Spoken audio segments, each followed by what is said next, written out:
എത്ര വിദൂരം ആന്തരം നിരാശയോടെ തളരും വേളയിൽ യേശുനാമം എന്നാശ്രയം. അന്ധകാരമകറ്റി ആ മഹസ്നേഹം നിന്യനാമെന്നെ ചേർത്തണച്ചു. ഭാരങ്ങൾ നടുവിൽ താങ്ങി തൻ കരത്തിൽ യേശുനാഥ അങ്ങെന്നാശയേ. ആരും നീനച്ചില്ല ആഴമാം സ്നേഹം വർണ്ണിപ്പാനാർക്കും അസാധ്യമേ. രാജാധിരാജൻ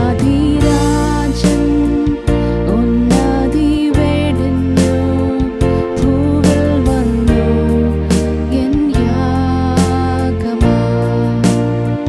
ക്രൂശിൽ മരിച്ചവൻ എൻ പാപം പോക്കി എല്ലാ നാളും ഞാൻ വാഴ്ത്തിയിടുമേ. സുന്ദരരൂപനെ സ്തുതിക്കു യോഗ്യനെ യേശുനാഥ അങ്ങെന്നാശയേ.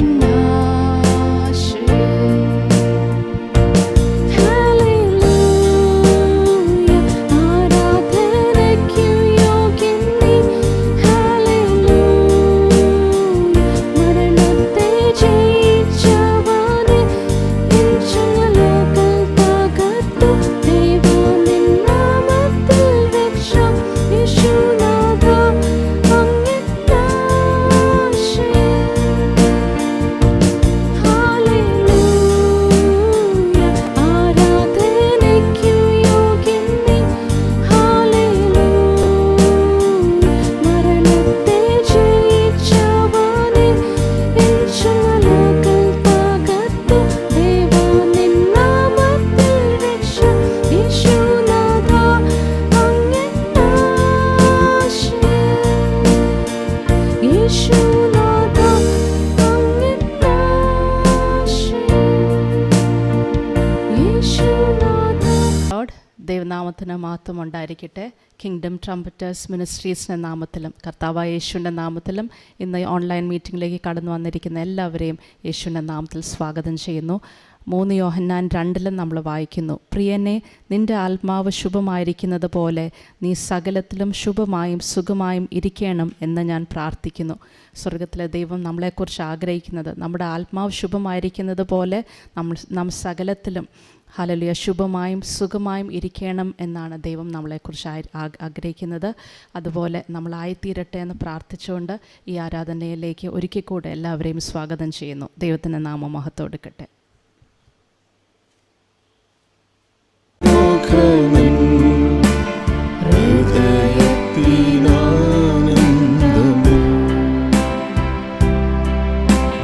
നിൻ കൈകൾ എൻ കണ്ണീർ തുടയ്ക്കുന്നതറിയുന്നു ഞാൻ.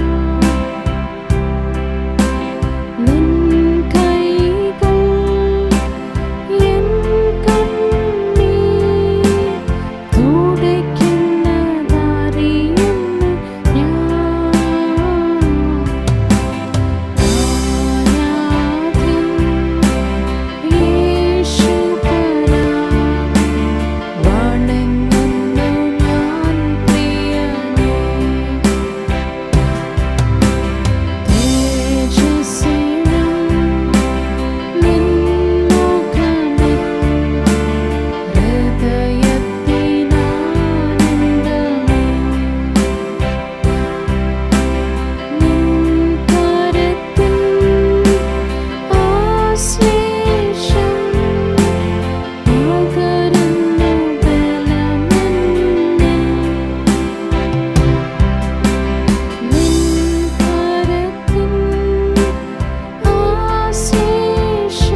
ഹൃദയത്തിന് ആനന്ദം.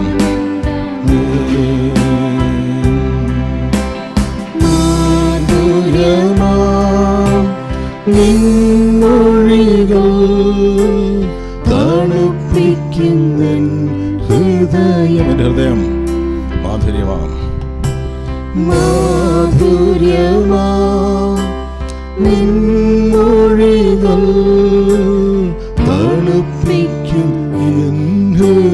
തണുപ്പിക്കുന്നു എൻ്റെ ഹൃദയത്തെ. ആരാധ്യൻ യേശുപരാ, വണങ്ങുന്നു ഞാൻ പ്രിയനേ. തേജസ്സിലും നിൻമുഖമെൻ ഹൃദയത്തിനാനന്ദമേ. എൻ്റെ ഹൃദയത്തിന് ആനന്ദം. സന്നിധിയിൽ വസിച്ചോട്ടെ, പാദങ്ങൾ ചുംബിച്ചോട്ടെ. സന്നിധിയിൽ വസിച്ചോട്ടെ, പാദങ്ങൾ ചുംബിച്ചോട്ടെ.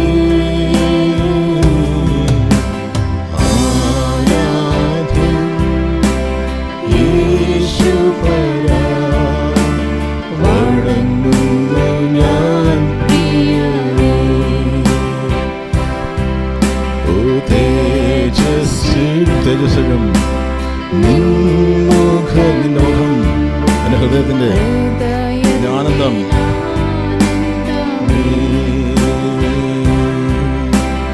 ആരാധ്യൻ യേശുപരാ, വണങ്ങാം. ആ പാദപീഠത്തിൽ വണങ്ങാം.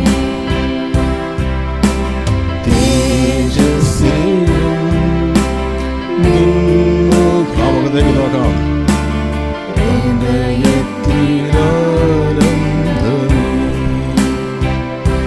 Hallelujah, hallelujah. യേശു മറിയോട് പറഞ്ഞു, മറിയ നല്ല അംശം തിരഞ്ഞെടുക്കുന്നു, അവൾ തിരഞ്ഞെടുത്തിരിക്കുന്നു, അവൾ ഒരു നാളും അത് എടുത്തു മാറ്റുകയില്ല. യേശുവിൻ്റെ കാൽപാദ പീഠത്തെങ്കിരിക്കുന്ന ആർക്കും അവനെ വിട്ടുപിരിയുവാൻ തോന്നുകയില്ല, കഴിയുകയില്ല. സ്വർഗം എൻ്റെ സിംഹാസനം, ഭൂമി എൻ്റെ പാദപീഠം. നിങ്ങൾ എവിടെ എനിക്ക് ആലയം ഒരുക്കുമെന്ന് ദൈവം ചോദിക്കുമ്പോൾ ഉല്ലാസന ഉയർപ്പിൻ്റെ ശേഷം മറിയുടെ സ്നേഹം വർദ്ധിച്ചു. കർത്താവിൻ്റെ പാദപീഠത്തിൽ ഇരിക്കുക മാത്രമല്ല, സ്വച്ഛത മാംസ തൈലവുമായിട്ടാണ് കർത്താവിൻ്റെ അടുക്കൽ വരുന്നത്. ഇന്ന് കർത്താവിൻ്റെ സന്നിധി ഇരിക്കുന്ന ആർക്കും ഒരിക്കലും അവരുടെ ജീവിതത്തിൽ എന്തെല്ലാം സംഭവിച്ചാലും അത് നന്മയ്ക്കായി തീരുന്നുവെന്ന് തിരുവചനം ഓർമ്മിപ്പിക്കുമ്പോൾ ആ കരങ്ങളിലേക്ക് ഏൽപ്പിക്കാം. ആ മുഖത്തേക്ക് നോക്കാം. ആ മുഖത്തേക്ക് നോക്കുന്നവർ പ്രകാശിതരായിത്തീരുന്നു. അവരുടെ മുഖം ലജ്ജിക്കുവാൻ കർത്താവ് സമ്മതിക്കുകയില്ല. ആ തിരുമുഖത്തേക്ക് നോക്കാം. ആ കൈകൾ എന്നെ ആശ്വസിപ്പിക്കുന്ന കരങ്ങൾ എന്നെ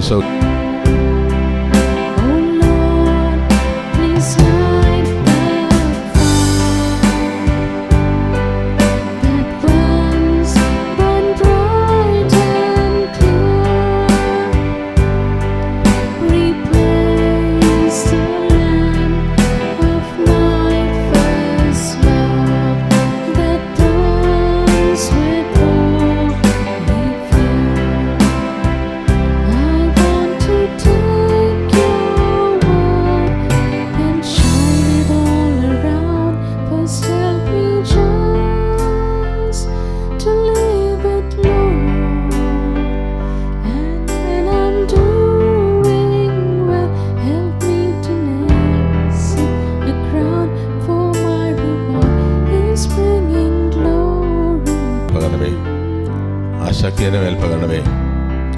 നമ്മുടെ ഈ മരുഭൂയാത്രയിൽ നമ്മളെ മുന്നോട്ട് നടത്താൻ കഴിയുന്നത് ആ ദൈവത്തിൻ്റെ കൃപ മാത്രമേ ഉള്ളൂ. ഏതവസ്ഥയിലും നമ്മൾ ആയിരിക്കുമ്പോൾ, ശാരീരികമായിട്ട് തളർന്ന അവസ്ഥയായിരിക്കാം, മാനസികമായിട്ടായിരിക്കാം, ഒരുപക്ഷെ വിശ്വാസ ജീവിതത്തിലായിരിക്കും, ഏതാണെങ്കിലും ഇന്ന് അതിൻ്റെ മേൽ ജയമെടുക്കുവാൻ കഴിയുന്നത് ആ ദൈവത്തിൻ്റെ കൃപയൊന്ന് മാത്രമേ ഉള്ളൂ. ഇന്ന് നമുക്ക് ആവശ്യം ആ കൃപയാണ്. ഏതവസ്ഥയിലാണെങ്കിലും ഒരുപക്ഷെ നമ്മുടെ ഉള്ളിൻ്റെ ഉള്ളിൽ ഞരങ്ങുന്ന ചില വിഷയങ്ങളായിരിക്കാം, മറുപടിയില്ലാത്ത ചില വിഷയങ്ങളിൽ ഒരുപക്ഷെ നിരാശപ്പെട്ടിരിക്കുന്ന അനുഭവമായിരിക്കാം. എന്നാൽ ഇന്ന് വിശ്വാസ ദൈവസന്നിധിക്ക് അടുത്ത് വരുന്നുവെങ്കിൽ ആ കൃപ കർത്താവ് നമ്മുടെ മേൽ പകരും. ഒരിക്കലും കഥാന് മഹത്വം കൊടുക്കാം. കൂരിൽ താഴ്വാരങ്ങൾ കൂടി ഞാൻ നടന്നാലും എൻ്റെ ഹൃദയം ഭയമറിയുകയില്ല. അഗ്നിയിലെ ശോധനകളിൽ കൂടി കടന്നാലും എന്നെ പുറത്തു കൊണ്ടുവരുന്ന ദൈവമുണ്ട്. സ്തോത്രം. ഒരുമിച്ച് ചേർന്ന് ഒരിക്കൽ കൂടി കഥാന് മഹത്വം കൊടുക്കാം.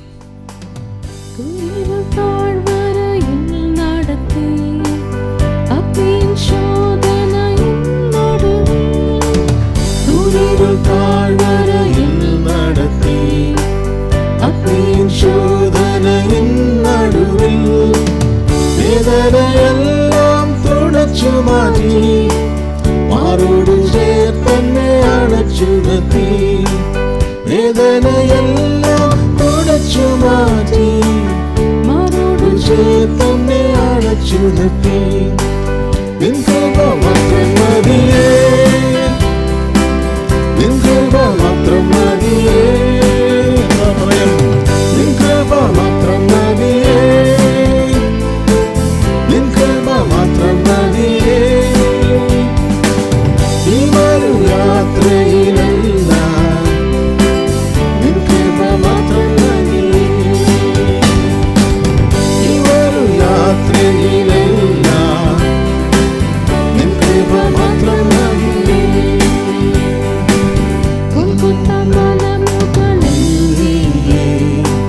കുരിശു ചുമന്നു നീ എനിക്കായി, മലമുകളിൽ നീയേ. കുരിശു ചുമന്നു നീ എനിക്കായി, എൻ പാപമെല്ലാം പോക്കിയതാ. നിൻ സേവ ചെയ്യും ഞാൻ അന്ത്യം വരെ, എൻ പാപമെല്ലാം പോക്കിയതാ. നിൻ സേവ ചെയ്യും ഞാൻ അന്ത്യം വരെ. നിൻ കൃപ മാത്രം മതിയേ, നിൻ കൃപ മാത്രം മതിയേ, നിൻ കൃപ മാത്രം മതിയേ, നിൻ കൃപ മാത്രം മതിയേ.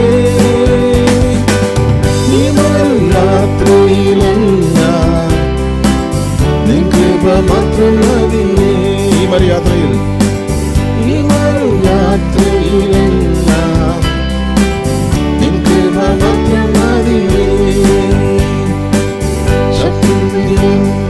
തകർത്തിടുവാൻ,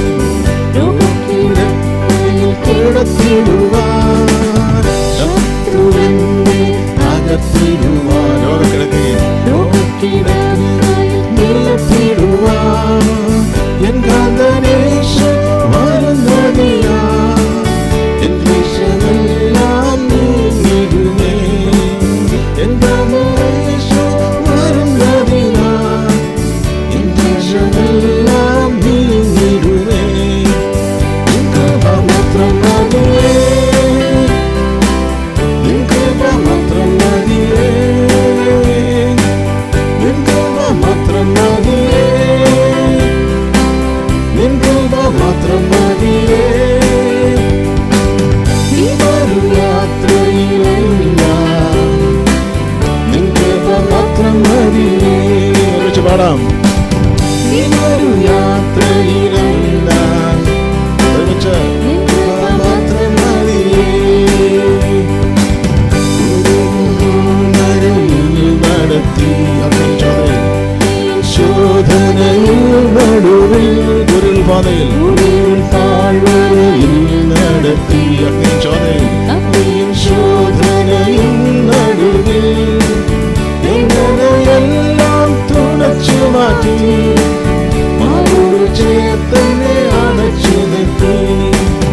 എങ്ങനെയെല്ലാം തുടച്ചു മാറ്റി, മാറോട് ചേർത്തന്നെ അണച്ചു നിർത്തി. അതോർത്ത് നിൻ കൃപ എല്ലാ വേദനയും മാറോട് ജയത്തന്നെ അടച്ചു നിർത്തി.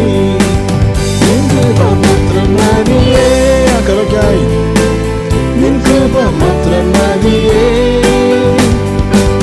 നിൻ കൃപ മാത്രം മതിയേ, നിൻ കൃപ മാത്രം മതിയേ. ഈ മരുയാത്രയിലെല്ലാം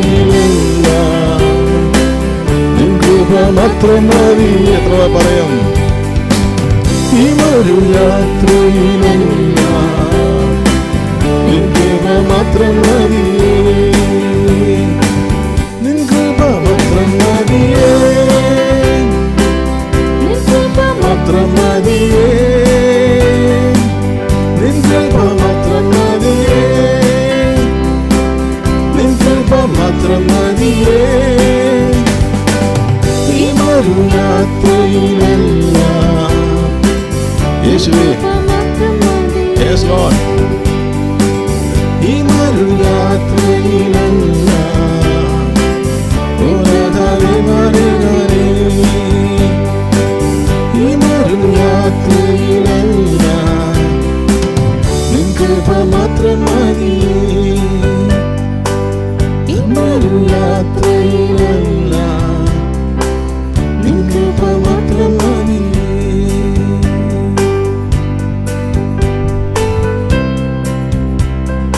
സമയം ചിന്തയ്ക്കായിട്ട് 2 ദിനവൃത്താന്തം 20-ാം അധ്യായം അതിൻ്റെ 17-ാം വാക്യം ഇങ്ങനെയാണ് വായിക്കുന്നത്. 2 ദിനവൃത്താന്തം 20-ാം അധ്യായം അതിൻ്റെ 17-ാമത്തെ വാക്യം. ഈ പടയിൽ പൊരുതുവാൻ നിങ്ങൾക്ക് ആവശ്യമില്ല. യഹൂദയും യെരൂശലേമുമായുള്ളവരെ, നിങ്ങൾ സ്ഥിരമായി നിന്ന് യഹോവ നിങ്ങൾക്ക് വരുത്തുന്ന രക്ഷ കണ്ടുകൊള്ളുവിൻ. ഭയപ്പെടരുത്, ഭ്രമിക്കുകയുമരുത്. നാളെ അവരുടെ നേരെ ചെല്ലുവിൻ, യഹോവ നിങ്ങളോട് കൂടെ ഉണ്ട്. Price God, hallelujah. ഇവിടെ നമുക്ക് കാണുവാൻ സാധിക്കുന്നത് യഹൂദരുടെ അവർ കടന്നുപോയൊരു സന്ദർഭം നമുക്ക് ഇവിടെ കാണുവാൻ സാധിക്കുന്നുണ്ട്. അവര് വളരെയധികം വിഷയങ്ങളിലൂടെ അവർ കടന്നു പോകാനിടയായി തീർന്നു. 3 രാജ്യങ്ങൾ അവർക്ക് നേരെ കടന്നു വരുവാൻ ഇടയായി തീർന്നു. രക്ഷപ്പെടുവാൻ മാർഗങ്ങളില്ലാതെ അവര് ഭാരപ്പെട്ടപ്പോൾ അവിടെ ദൈവം അവരോട് അരുളി ചെയ്യുന്ന ഒരു അരുളപ്പാടാണ് അവിടെ നമുക്ക് കേൾക്കുവാൻ സാധിക്കുന്നത്. ഹല്ലേലൂയ. സാധ്യതകളൊന്നും അവിടെ ഇല്ലാതിരുന്നിട്ടും പ്രൈസ് ഗോഡ്, ഹല്ലേലൂയ, അവിടെ ദൈവം അവരോട് പറയുകയാണ്, ഈ പടയിൽ പൊരുതുവാൻ നിങ്ങൾക്ക് ആവശ്യമില്ല. Price God, hallelujah. അപ്പം അവരൊരു പക്ഷേ ദൈവത്തിന്റെ ആലോചന കേൾക്കാൻ ആഗ്രഹിച്ച് കാണും. അത് ദൈവം എങ്ങനെ ആ യുദ്ധം ചെയ്യണം എന്ന് ദൈവം പറഞ്ഞു കൊടുക്കുമെന്നായിരിക്കും അവർ വിചാരിച്ചത്. അല്ലെങ്കിൽ എന്തെല്ലാം വിഷയങ്ങൾ ഉണ്ടാകും, എന്താണ് ഇതിന്റെ പോക്കുവഴികൾ ഒക്കെ അവർ ആഗ്രഹിച്ചു കാണും. പക്ഷെ ദൈവം അവരോട് പറയുകയാണ്, നിങ്ങൾ ഈ പടയിൽ പോരാടണ്ട. പ്രൈസ് ഗോഡ്, ഹല്ലേലൂയ. എന്നാൽ അത് ദൈവം നമ്മളും പലപ്പോഴും ആഗ്രഹിക്കുന്നുണ്ട്. നമ്മുടെ ജീവിതത്തിൽ പലവിധമായ വിഷയങ്ങളോടെ നമ്മൾ കടന്നു പോകുമ്പോൾ നമ്മൾ ആഗ്രഹിക്കും, ഈ വിഷയത്തിന് എങ്ങനെയാണ് ഒരു മറുപടി ലഭിക്കുക, ഈ വിഷയത്തിൽ എങ്ങനെ ജയിക്കുവാൻ കഴിയുമെന്നൊക്കെ നമ്മൾ ചിന്തിക്കും. പക്ഷെ ഇവിടെ നമ്മൾ കാണുന്നത് അവര് ഒരു 7 കാര്യങ്ങൾ അവർ ചെയ്യുവാൻ ഇടയായി തീർന്നു. ആ 7 കാര്യങ്ങൾ ചെയ്തപ്പം ഭയങ്കരമായ വിഷയത്തിലൂടെ അഭിമുഖീകരിക്കേണ്ടി അവര് അതിനെയൊന്നും അഭിമുഖീകരിക്കാതെ ദൈവം അവർക്ക് വേണ്ടി യുദ്ധം ചെയ്തതായിട്ട് കാണുവാനായിട്ട് സാധിക്കുന്നു. പ്രൈസ് ഗോഡ്, ഹല്ലേലൂയ. അവർ ചെയ്യേണ്ടത് അവർ ചെയ്തപ്പോൾ ദൈവം അവർക്ക് വേണ്ടി ഇറങ്ങി പ്രവർത്തിച്ചു. Praise God. 3 ശക്തികളാണ് നമുക്ക് സുപരിചിതമായ ഒരു വിഷയമാണ്. അതിന്റെ 1-ാമത്തെ വാക്യത്തിൽ തന്നെ വായിക്കുന്നുണ്ട്, 3 ദേശക്കാർ അവർക്ക് നേരെ വരികയാണ്. മോവാബ്യരും, അമോര്യരും, മെയൂന്യരും. ഈ 3 ശക്തികൾ വളരെ ജനമായി അവർക്ക് നേരെ വരികയാണ്. പക്ഷെ അതിന്റെ നടുവിൽ ദൈവം അവരോട് പറഞ്ഞു, നിങ്ങൾ അതോർത്തൊന്നും ഭാരപ്പെടണ്ട, നിങ്ങൾ ഇതൊന്നും ഓർത്ത് പ്രയാസപ്പെടണ്ട, ഞാൻ ഇതെല്ലാം ഏറ്റെടുത്തോളാം എന്ന് പറഞ്ഞു. അപ്പോൾ 7 കാര്യങ്ങൾ അതിന് പകരമായി അവിടെ ചെയ്യുവാൻ ഇടയായി തീർന്നു. 1-ാമത്തേത് അതിന്റെ 20-ാം അധ്യായത്തിന്റെ അതിന്റെ 3-ാം വാക്യത്തിന്റെ അവസാനം ഇങ്ങനെ വായിക്കുന്നുണ്ട്, ഒരു ഉപവാസം പ്രസിദ്ധം ചെയ്തു. അവർ ഉപവസിക്കുവാനോ അതിലൊരു കാരണം അവരുടെ യുദ്ധം വിജയിക്കുവാനുള്ള, അല്ലെങ്കിൽ ദൈവം അവർക്ക് വേണ്ടി ഇറങ്ങി പ്രവർത്തിക്കുവാനുള്ള ഒരു കാരണം അതായിരുന്നു. അവർ ഉപവസിക്കുവാനായിട്ട് തയ്യാറായി എന്ന് നമുക്ക് കാണുവാൻ സാധിക്കുന്നു. 2-ാമത്തെ കാര്യം എന്ന് വെച്ചാൽ, ഈ യഹോശഫാത്ത് ആണ് അവിടുത്തെ സകലവും നിയന്ത്രിക്കുന്നത്. യഹോശഫാത്ത് എല്ലാവരെയും കൂട്ടിക്കൊണ്ടുവന്ന് അവരൊരു പ്രാർത്ഥിക്കുവാനായിട്ട് തയ്യാറായി. രണ്ടാമത്തെ കാര്യമായിരുന്നു അവർ പ്രാർത്ഥിക്കുകയായിരുന്നു. ദൈവസന്നിധിയിൽ അവര് കൂട്ടമായി കൂടെ ഇരുന്ന് പ്രാർത്ഥിപ്പാനിടയായിരുന്നു. ആ പ്രാർത്ഥനയിൽ താൻ പ്രാർത്ഥിക്കുന്ന ഒരു ശക്തമായ ഒരു പ്രാർത്ഥനയുണ്ട്. ആ പ്രാർത്ഥനയിലാണ് ദൈവത്തിന്റെ ആത്മാവ് അവർക്ക് വേണ്ടി ചലിപ്പിക്കുവാനായിട്ട് ഇടയായിത്തീർന്നത്, അല്ലെങ്കിൽ സ്വർഗത്തെ ചലിപ്പിച്ച ഒരു പ്രാർത്ഥനയായിരുന്നത്. ആ പ്രാർത്ഥനയിൽ ഇങ്ങനെ യഹോശാഫാത്ത് ഇങ്ങനെ പ്രാർത്ഥിക്കുന്നുണ്ട്. അതിന്റെ 6-ാം വാക്യത്തിൽ ഇങ്ങനെയാണ് വായിക്കുന്നത്. ഇങ്ങനെയാണ് താൻ പറയുന്ന ആദ്യത്തെ പ്രാർത്ഥനയുടെ ആരംഭത്തിൽ തന്നെ താൻ ഇങ്ങനെ പറയുന്നത്, നീ ജാതികളുടെയും സകല രാജ്യങ്ങളെയും ഭരിക്കുന്നുവല്ലോ. സ്പർശിച്ച ഒരു വചനം ഇതാണ്, ആർക്കും എതിർക്കുവാൻ കഴിയാത്ത ശക്തിയും പരാക്രമവും നിനക്കുണ്ടല്ലോ. അപ്പം താൻ പ്രാർത്ഥിക്കുമ്പോൾ താൻ പറയുകയാണ് ദൈവത്തിന്റെ വലിപ്പത്തെക്കുറിച്ച്, അല്ലെങ്കിൽ ദൈവത്തിന്റെ ശക്തിയെക്കുറിച്ച് താൻ അവിടെ അവിടെ വെളിപ്പെടുത്തുന്നതായി കാണുവാൻ സാധിക്കുന്നു. ശത്രുവിന്റെ ശക്തിയെക്കാളും ശത്രു നമുക്ക് നേരെ വരുമ്പം, അല്ലെങ്കിൽ പ്രതിസന്ധികൾ നമുക്ക് നേരെ ആഞ്ഞടിക്കുമ്പോൾ നമുക്ക് പലപ്പോഴും പറയാനുള്ളത്, ഈ വിഷയം എത്ര വലിയതാണ്, ഈ വിഷയത്തിൽ എനിക്ക് എങ്ങനെ അതിജീവിക്കുവാൻ കഴിയും, ഇതിലെ എനിക്ക് തരണം ചെയ്യുവാൻ കഴിയത്തില്ല എന്നൊക്കെയാണ് നാം പലപ്പോഴും ദൈവത്തോട് പറയുന്നത്. പക്ഷേ ഇതിന് യഹോശാഫാത്തിനെ സംബന്ധിച്ച് അതിനും അപ്പുറമായിരുന്നു ദൈവത്തിന്റെ ശക്തി എത്രമാത്രമെന്ന് താൻ തിരിച്ചറിഞ്ഞു, ദൈവത്തിന്റെ വലിപ്പം എത്രമാത്രമെന്ന് താൻ തിരിച്ചറിഞ്ഞു. അതുകൊണ്ട് തന്റെ പ്രതികൂലങ്ങളെയോ തന്റെ പ്രതിസന്ധികളെയോ അല്ല താൻ ആദ്യമേ ദൈവത്തിന്റെ സന്നിധിയിൽ പറഞ്ഞത്. താൻ പറയണം, ദൈവമേ നീ എത്ര വലിയവനാണ് എന്ന് പറഞ്ഞാൽ താൻ പറയണം, ആർക്കും എതിർക്കുവാൻ കഴിയാത്ത ശക്തിയും പരാക്രമവും നിനക്കുണ്ടല്ലോ എന്നാണ് തന്റെ പ്രാർത്ഥന. എന്ന് പറയുമ്പം ഹല്ലേലൂയ, എത്ര വലിയ ശക്തികൾ ഞങ്ങൾക്കെതിരെ വന്നാലും, അല്ലെങ്കിൽ ഞങ്ങൾ ഒറ്റ ശക്തിയുള്ളൂ, 3 ശക്തികളാണ് ഞങ്ങൾക്കെതിരെ വരുന്നത്, ഞങ്ങളെ ഇപ്പോൾ ഇല്ലായ്മ ചെയ്യുവാനാണ് ആ 3 ശക്തികൾ ഞങ്ങൾക്കെതിരെ നിൽക്കുന്നത്, ഞങ്ങളുടെ പ്രതിസന്ധികൾ, ഞങ്ങളുടെ വിഷയങ്ങളെല്ലാം അങ്ങനെയാണ്. പക്ഷേ അതിനും അപ്പുറമാണ് അങ്ങയുടെ ശക്തി എന്ന് പറഞ്ഞാൽ പറയുകയാണ്, ആർക്കും എതിർക്കുവാൻ കഴിയാത്ത ശക്തിയും പരാക്രമവും അങ്ങയ്ക്കുണ്ട്. അതുകൊണ്ട് അങ്ങാണ് ഞങ്ങളുടെ കൂടെ ഉള്ളത് എന്ന് പറഞ്ഞാൽ ഏറ്റവും വലിയ ശക്തിയാണ് ഞങ്ങളുടെ കൂടെ ഉള്ളത്. അതുകൊണ്ട് 3 ശക്തികൾ ഞങ്ങൾക്കൊരു വിഷയമല്ല എന്നുള്ള രീതിയിൽ തന്റെ പ്രാർത്ഥനയുടെ ആരംഭത്തിൽ തന്നെ തന്റെ വിശ്വാസ പ്രഖ്യാപനമായിരുന്നത്. പലപ്പോഴും സ്വർഗത്തെ ചലിപ്പിക്കുന്നതും നമ്മുടെ ആ വിശ്വാസത്തോടു കൂടെയുള്ള പ്രാർത്ഥനയാണ്. നമ്മൾ പലപ്പോഴും ഒത്തിരി പ്രാർത്ഥിക്കുമെങ്കിലും ദൈവം എപ്പോഴും നോക്കും നമ്മുടെ വിശ്വാസം എങ്ങനെയാണ്, ദൈവത്തിന് നമ്മുടെ വിഷയത്തിൽ പ്രവർത്തിക്കുവാൻ കഴിയുമെന്ന് നമുക്ക് വിശ്വാസമുണ്ടോ എന്നതാണ് ദൈവം നോക്കുന്നത്.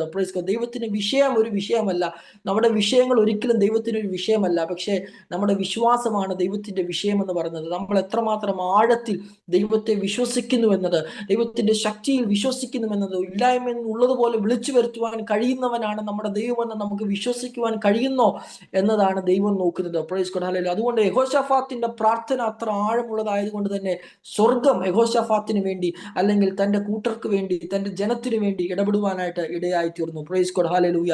അങ്ങനെ താൻ ഒത്തിരി കാര്യങ്ങൾ പ്രാർത്ഥിക്കുന്നുണ്ട്.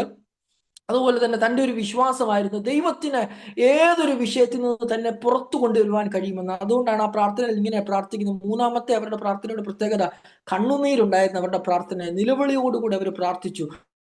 അതായത് അതിന്റെ 8-ാം വാക്യത്തിൽ ഇങ്ങനെ വായിക്കുന്നുണ്ട്, ന്യായവിധിയുടെ വാൾ, മഹാമാരി, ക്ഷാമം എന്നിങ്ങനെയുള്ള വല്ല അനർത്ഥവും ഞങ്ങൾക്ക് വരുമ്പോൾ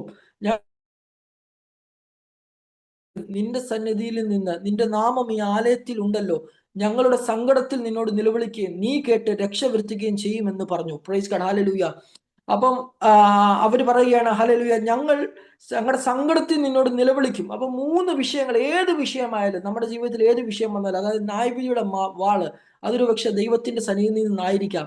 മറ്റൊന്ന് മഹാമാരി, മറ്റൊന്ന് ക്ഷാമം. ഹല്ലേലൂയ. മഹാമാരി, അത് നമ്മൾ സങ്കീർത്തനത്തിൽ വായിക്കുന്നുണ്ട്. ഹല്ലേലൂയ. മഹാമാരിയിൽ നിന്ന്, അത് ശത്രുവിൽ നിന്നായിരിക്കാം മഹാമാരി.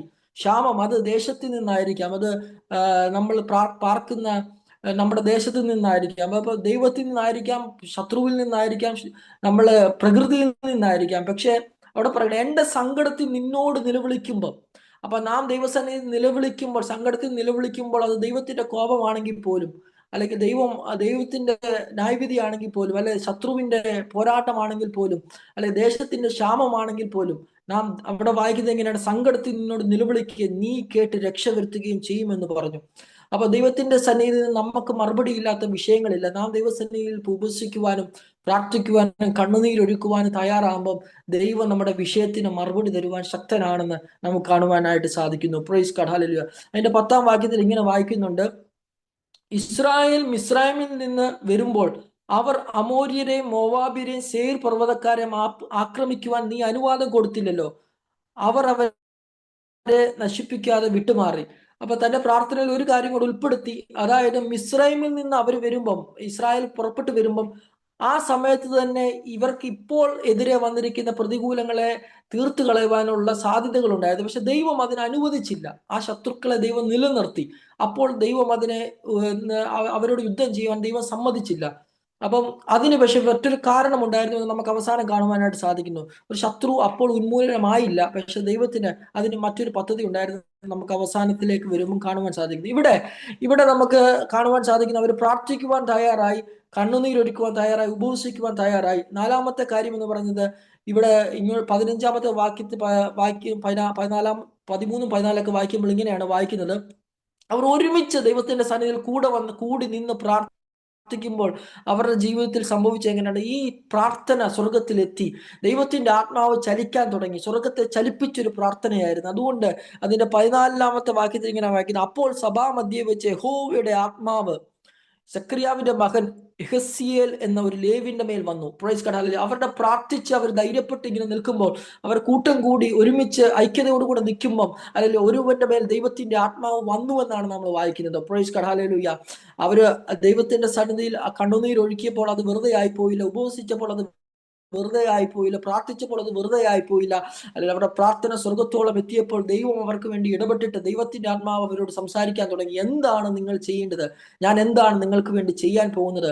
പ്രൈസ് ഗോഡ് എന്ന് ദൈവം അവരോട് വ്യക്തമായി കാര്യങ്ങൾ, അല്ലെങ്കിൽ ദൈവത്തിന്റെ ആത്മാവ് ഒരു മനുഷ്യന്റെ മേൽ വന്നപ്പോൾ ആ മനുഷ്യനിലൂടെ ദൈവം സകലതും വെളിപ്പെടുത്തി, ശത്രുവിന്റെ പദ്ധതികൾ എന്താണെന്ന് വെളിപ്പെടുത്തി, ശത്രു എപ്പോഴാ വരുന്നതെന്ന് വെളിപ്പെടുത്തി, എതുവഴിയാ വരുന്നതെന്ന് വെളിപ്പെടുത്തി, നിങ്ങൾ എപ്പോൾ അവരെ കാണുമെന്ന് വെളിപ്പെടുത്തി, നിങ്ങളെക്കുറിച്ചുള്ള ദൈവത്തിന്റെ പദ്ധതികൾ എന്തെന്ന് വെളിപ്പെടുത്തി. അങ്ങനെ ദൈവത്തിന്റെ ആത്മാവ് ഇടപെട്ടപ്പം, അല്ലെങ്കിൽ സകല ശത്രുവിന്റെ പദ്ധതികളും ദൈവത്തിന്റെ പദ്ധതികളും ദൈവം അവർക്ക് വേണ്ടി വെളിപ്പെടുത്തുവാനായിട്ട് ഇടവന്നതായിട്ട് നമുക്ക് കാണുവാൻ സാധിക്കുന്നു. അവിടെ ഇങ്ങനെയാണ് വായിക്കുന്നത്, ആ 15-16 വാക്യങ്ങളിലൊക്കെ നമുക്ക് കാണുവാൻ സാധിക്കുന്നുണ്ട് ആ കാര്യങ്ങളൊക്കെ. അവരെ എവിടെ വെച്ച് കാണുമെന്ന്, എവിടെ വെച്ച് സംസാരിക്കുന്നു, എല്ലാം ഇതുവഴി അവർ വരുന്നതെന്നെല്ലാം ദൈവം സംസാരിക്കുന്നുണ്ട്. അതിലേക്ക് പോകുന്നില്ല. അങ്ങനെയാണ് ദൈവം പറയുന്നത്, ഈ പടയിൽ പൊരുതുവാൻ നിങ്ങൾക്ക് ആവശ്യമില്ല, ഞാൻ നിങ്ങൾക്ക് വേണ്ടി യുദ്ധം ചെയ്യുമെന്ന് അല്ലെങ്കിൽ ദൈവം അവരോട് പറയുവാനായിട്ട് ഇടയായിത്തീർന്നു. അങ്ങനെ 3-4 കാര്യങ്ങൾ ഇവർ ചെയ്തു. പിന്നീട് അവർ ചെയ്യുന്ന കാര്യം എന്താണെന്ന് ചോദിച്ചാൽ, മറ്റൊരു കാര്യം എന്താണെന്ന് ചോദിച്ചാൽ, ദൈവത്തിന്റെ ആലോചനകളെ കേട്ട് അവർ, പ്രൈസ് ഗോഡ്, ഹല്ലേലൂയ, കൊഹാത്യരും 19 ഇങ്ങനെ വായിക്കുന്നുണ്ട്: കൊഹാത്യരും കൊരോഹ്യരുമായ ലേവ്യർ ഇസ്രായേലിന്റെ ദൈവമായ യഹോവയെ അത്യുച്ചത്തിൽ സ്തുതിക്കുവാൻ എഴുന്നേറ്റു. Price God, hallelujah. പലപ്പോഴും നമ്മൾ അത്യുച്ചത്തിൽ ദൈവത്തെ സ്തുതിക്കുമ്പോൾ പലരും ചോദിക്കാറുണ്ട്, എന്തിനാണ് ഇങ്ങനെ ശബ്ദം ഉയർത്തി ദൈവത്തെ സ്തുതിക്കുന്നത്, ദൈവത്തെ ആരാധിക്കുന്നത് എന്നൊക്കെ ചോദിക്കാറുണ്ട്. എന്നാൽ നമ്മുടെ ദൈവത്തിന്റെ വചനത്തിൽ തന്നെ അത് കാണുന്നുണ്ട്. പ്രൈസ് ഗോഡ്, അവർ ദൈവത്തെ അത്യുച്ചത്തിലാണ് ദൈവത്തെ സ്തുതിച്ചത്. അവർ പൂർണ്ണ മനസ്സോടെ, പൂർണ്ണ ശരീരത്തോടെ ദൈവത്തെ സ്തുതിച്ചതായിട്ട് നമുക്ക് കാണുവാൻ സാധിക്കുന്നു. അങ്ങനെ നിൽക്കുമ്പോൾ അവിടെ നമ്മൾ കാണുന്നത്, അല്ലെങ്കിൽ പല അങ്ങോട്ട് പോകുക എന്ന് പറയുന്നുണ്ട്. പോകാൻ പറയുമ്പം പലപ്പോഴും യുദ്ധത്തിന് പോകേണ്ടത് നമുക്കറിയാം, അവിടെ ആയുധധാരികളാണ്, അല്ലെങ്കിൽ പട്ടാളക്കാരാണ്, ആയുധം ധരിച്ചവരാണ് പോകുന്നത്. പക്ഷെ ഇവിടെ നമ്മൾ ഒരു പ്രത്യേകത കാണുന്നുണ്ട്. അവിടെ യഹോശഫാത്ത് ഇങ്ങനെയാ പറയുന്നത്: പിന്നെ അവർ ജനത്തോട് ആലോചിച്ചിട്ട് വിശുദ്ധാലങ്കാരം ധരിച്ച് സൈന്യത്തിന് മുമ്പിൽ നടന്നുകൊണ്ട് വാഴ്ത്തുവാനും യഹോവയെ സ്തുതിപ്പീൻ, അവനത് എന്നേക്കുമുള്ളതല്ലോ എന്ന് ചൊല്ലുവാനും യഹോവയ്ക്ക് സംഗീതക്കാരെ നിയമിച്ചു. Price God, hallelujah. അപ്പൊ പട്ടാളക്കാർ മുമ്പിൽ പോകുന്നതിന് പകരം പറയുകയാണ്, സംഗീതക്കാരാണ് മുമ്പിൽ പോകേണ്ടത്. അല്ല, ദൈവത്തെ സ്തുതിക്കുന്നവരും ദൈവത്തെ ആരാധിക്കുന്നവരും ദൈവത്തെ പാടുന്നവരുമാണ് മുമ്പിൽ പോകേണ്ടതെന്ന് അല്ലെങ്കിൽ യഹോശഫാത്ത് അവരോട് പറയുകയാണ്. Praise God. ഒരു യുദ്ധത്തിലും ഇല്ലാത്ത, അല്ലെങ്കിൽ ഒരു ലോജിക്കും അല്ലെങ്കിൽ അതിന് സമ്മതിക്കത്തില്ല. Price God, hallelujah. പാട്ടുകാർ മുമ്പിൽ പോകുക എന്ന് പറയുന്നത്. പക്ഷേ ദൈവത്തെ പൂർണ്ണമായി വിശ്വസിച്ച, അല്ലെങ്കിൽ പാട്ടിൽ, അല്ലെങ്കിൽ സംഗീതത്തിൽ, അല്ലെങ്കിൽ ആരാധനയിൽ ദൈവത്തിന്റെ പ്രവൃത്തികൾ ഉണ്ട് എന്ന് വിശ്വസിച്ച ഈ യഹോശഫാത്ത് പറയുകയാണ്, സംഗീതക്കാർ മുമ്പിൽ പോകട്ടെന്ന്. Price God, hallelujah.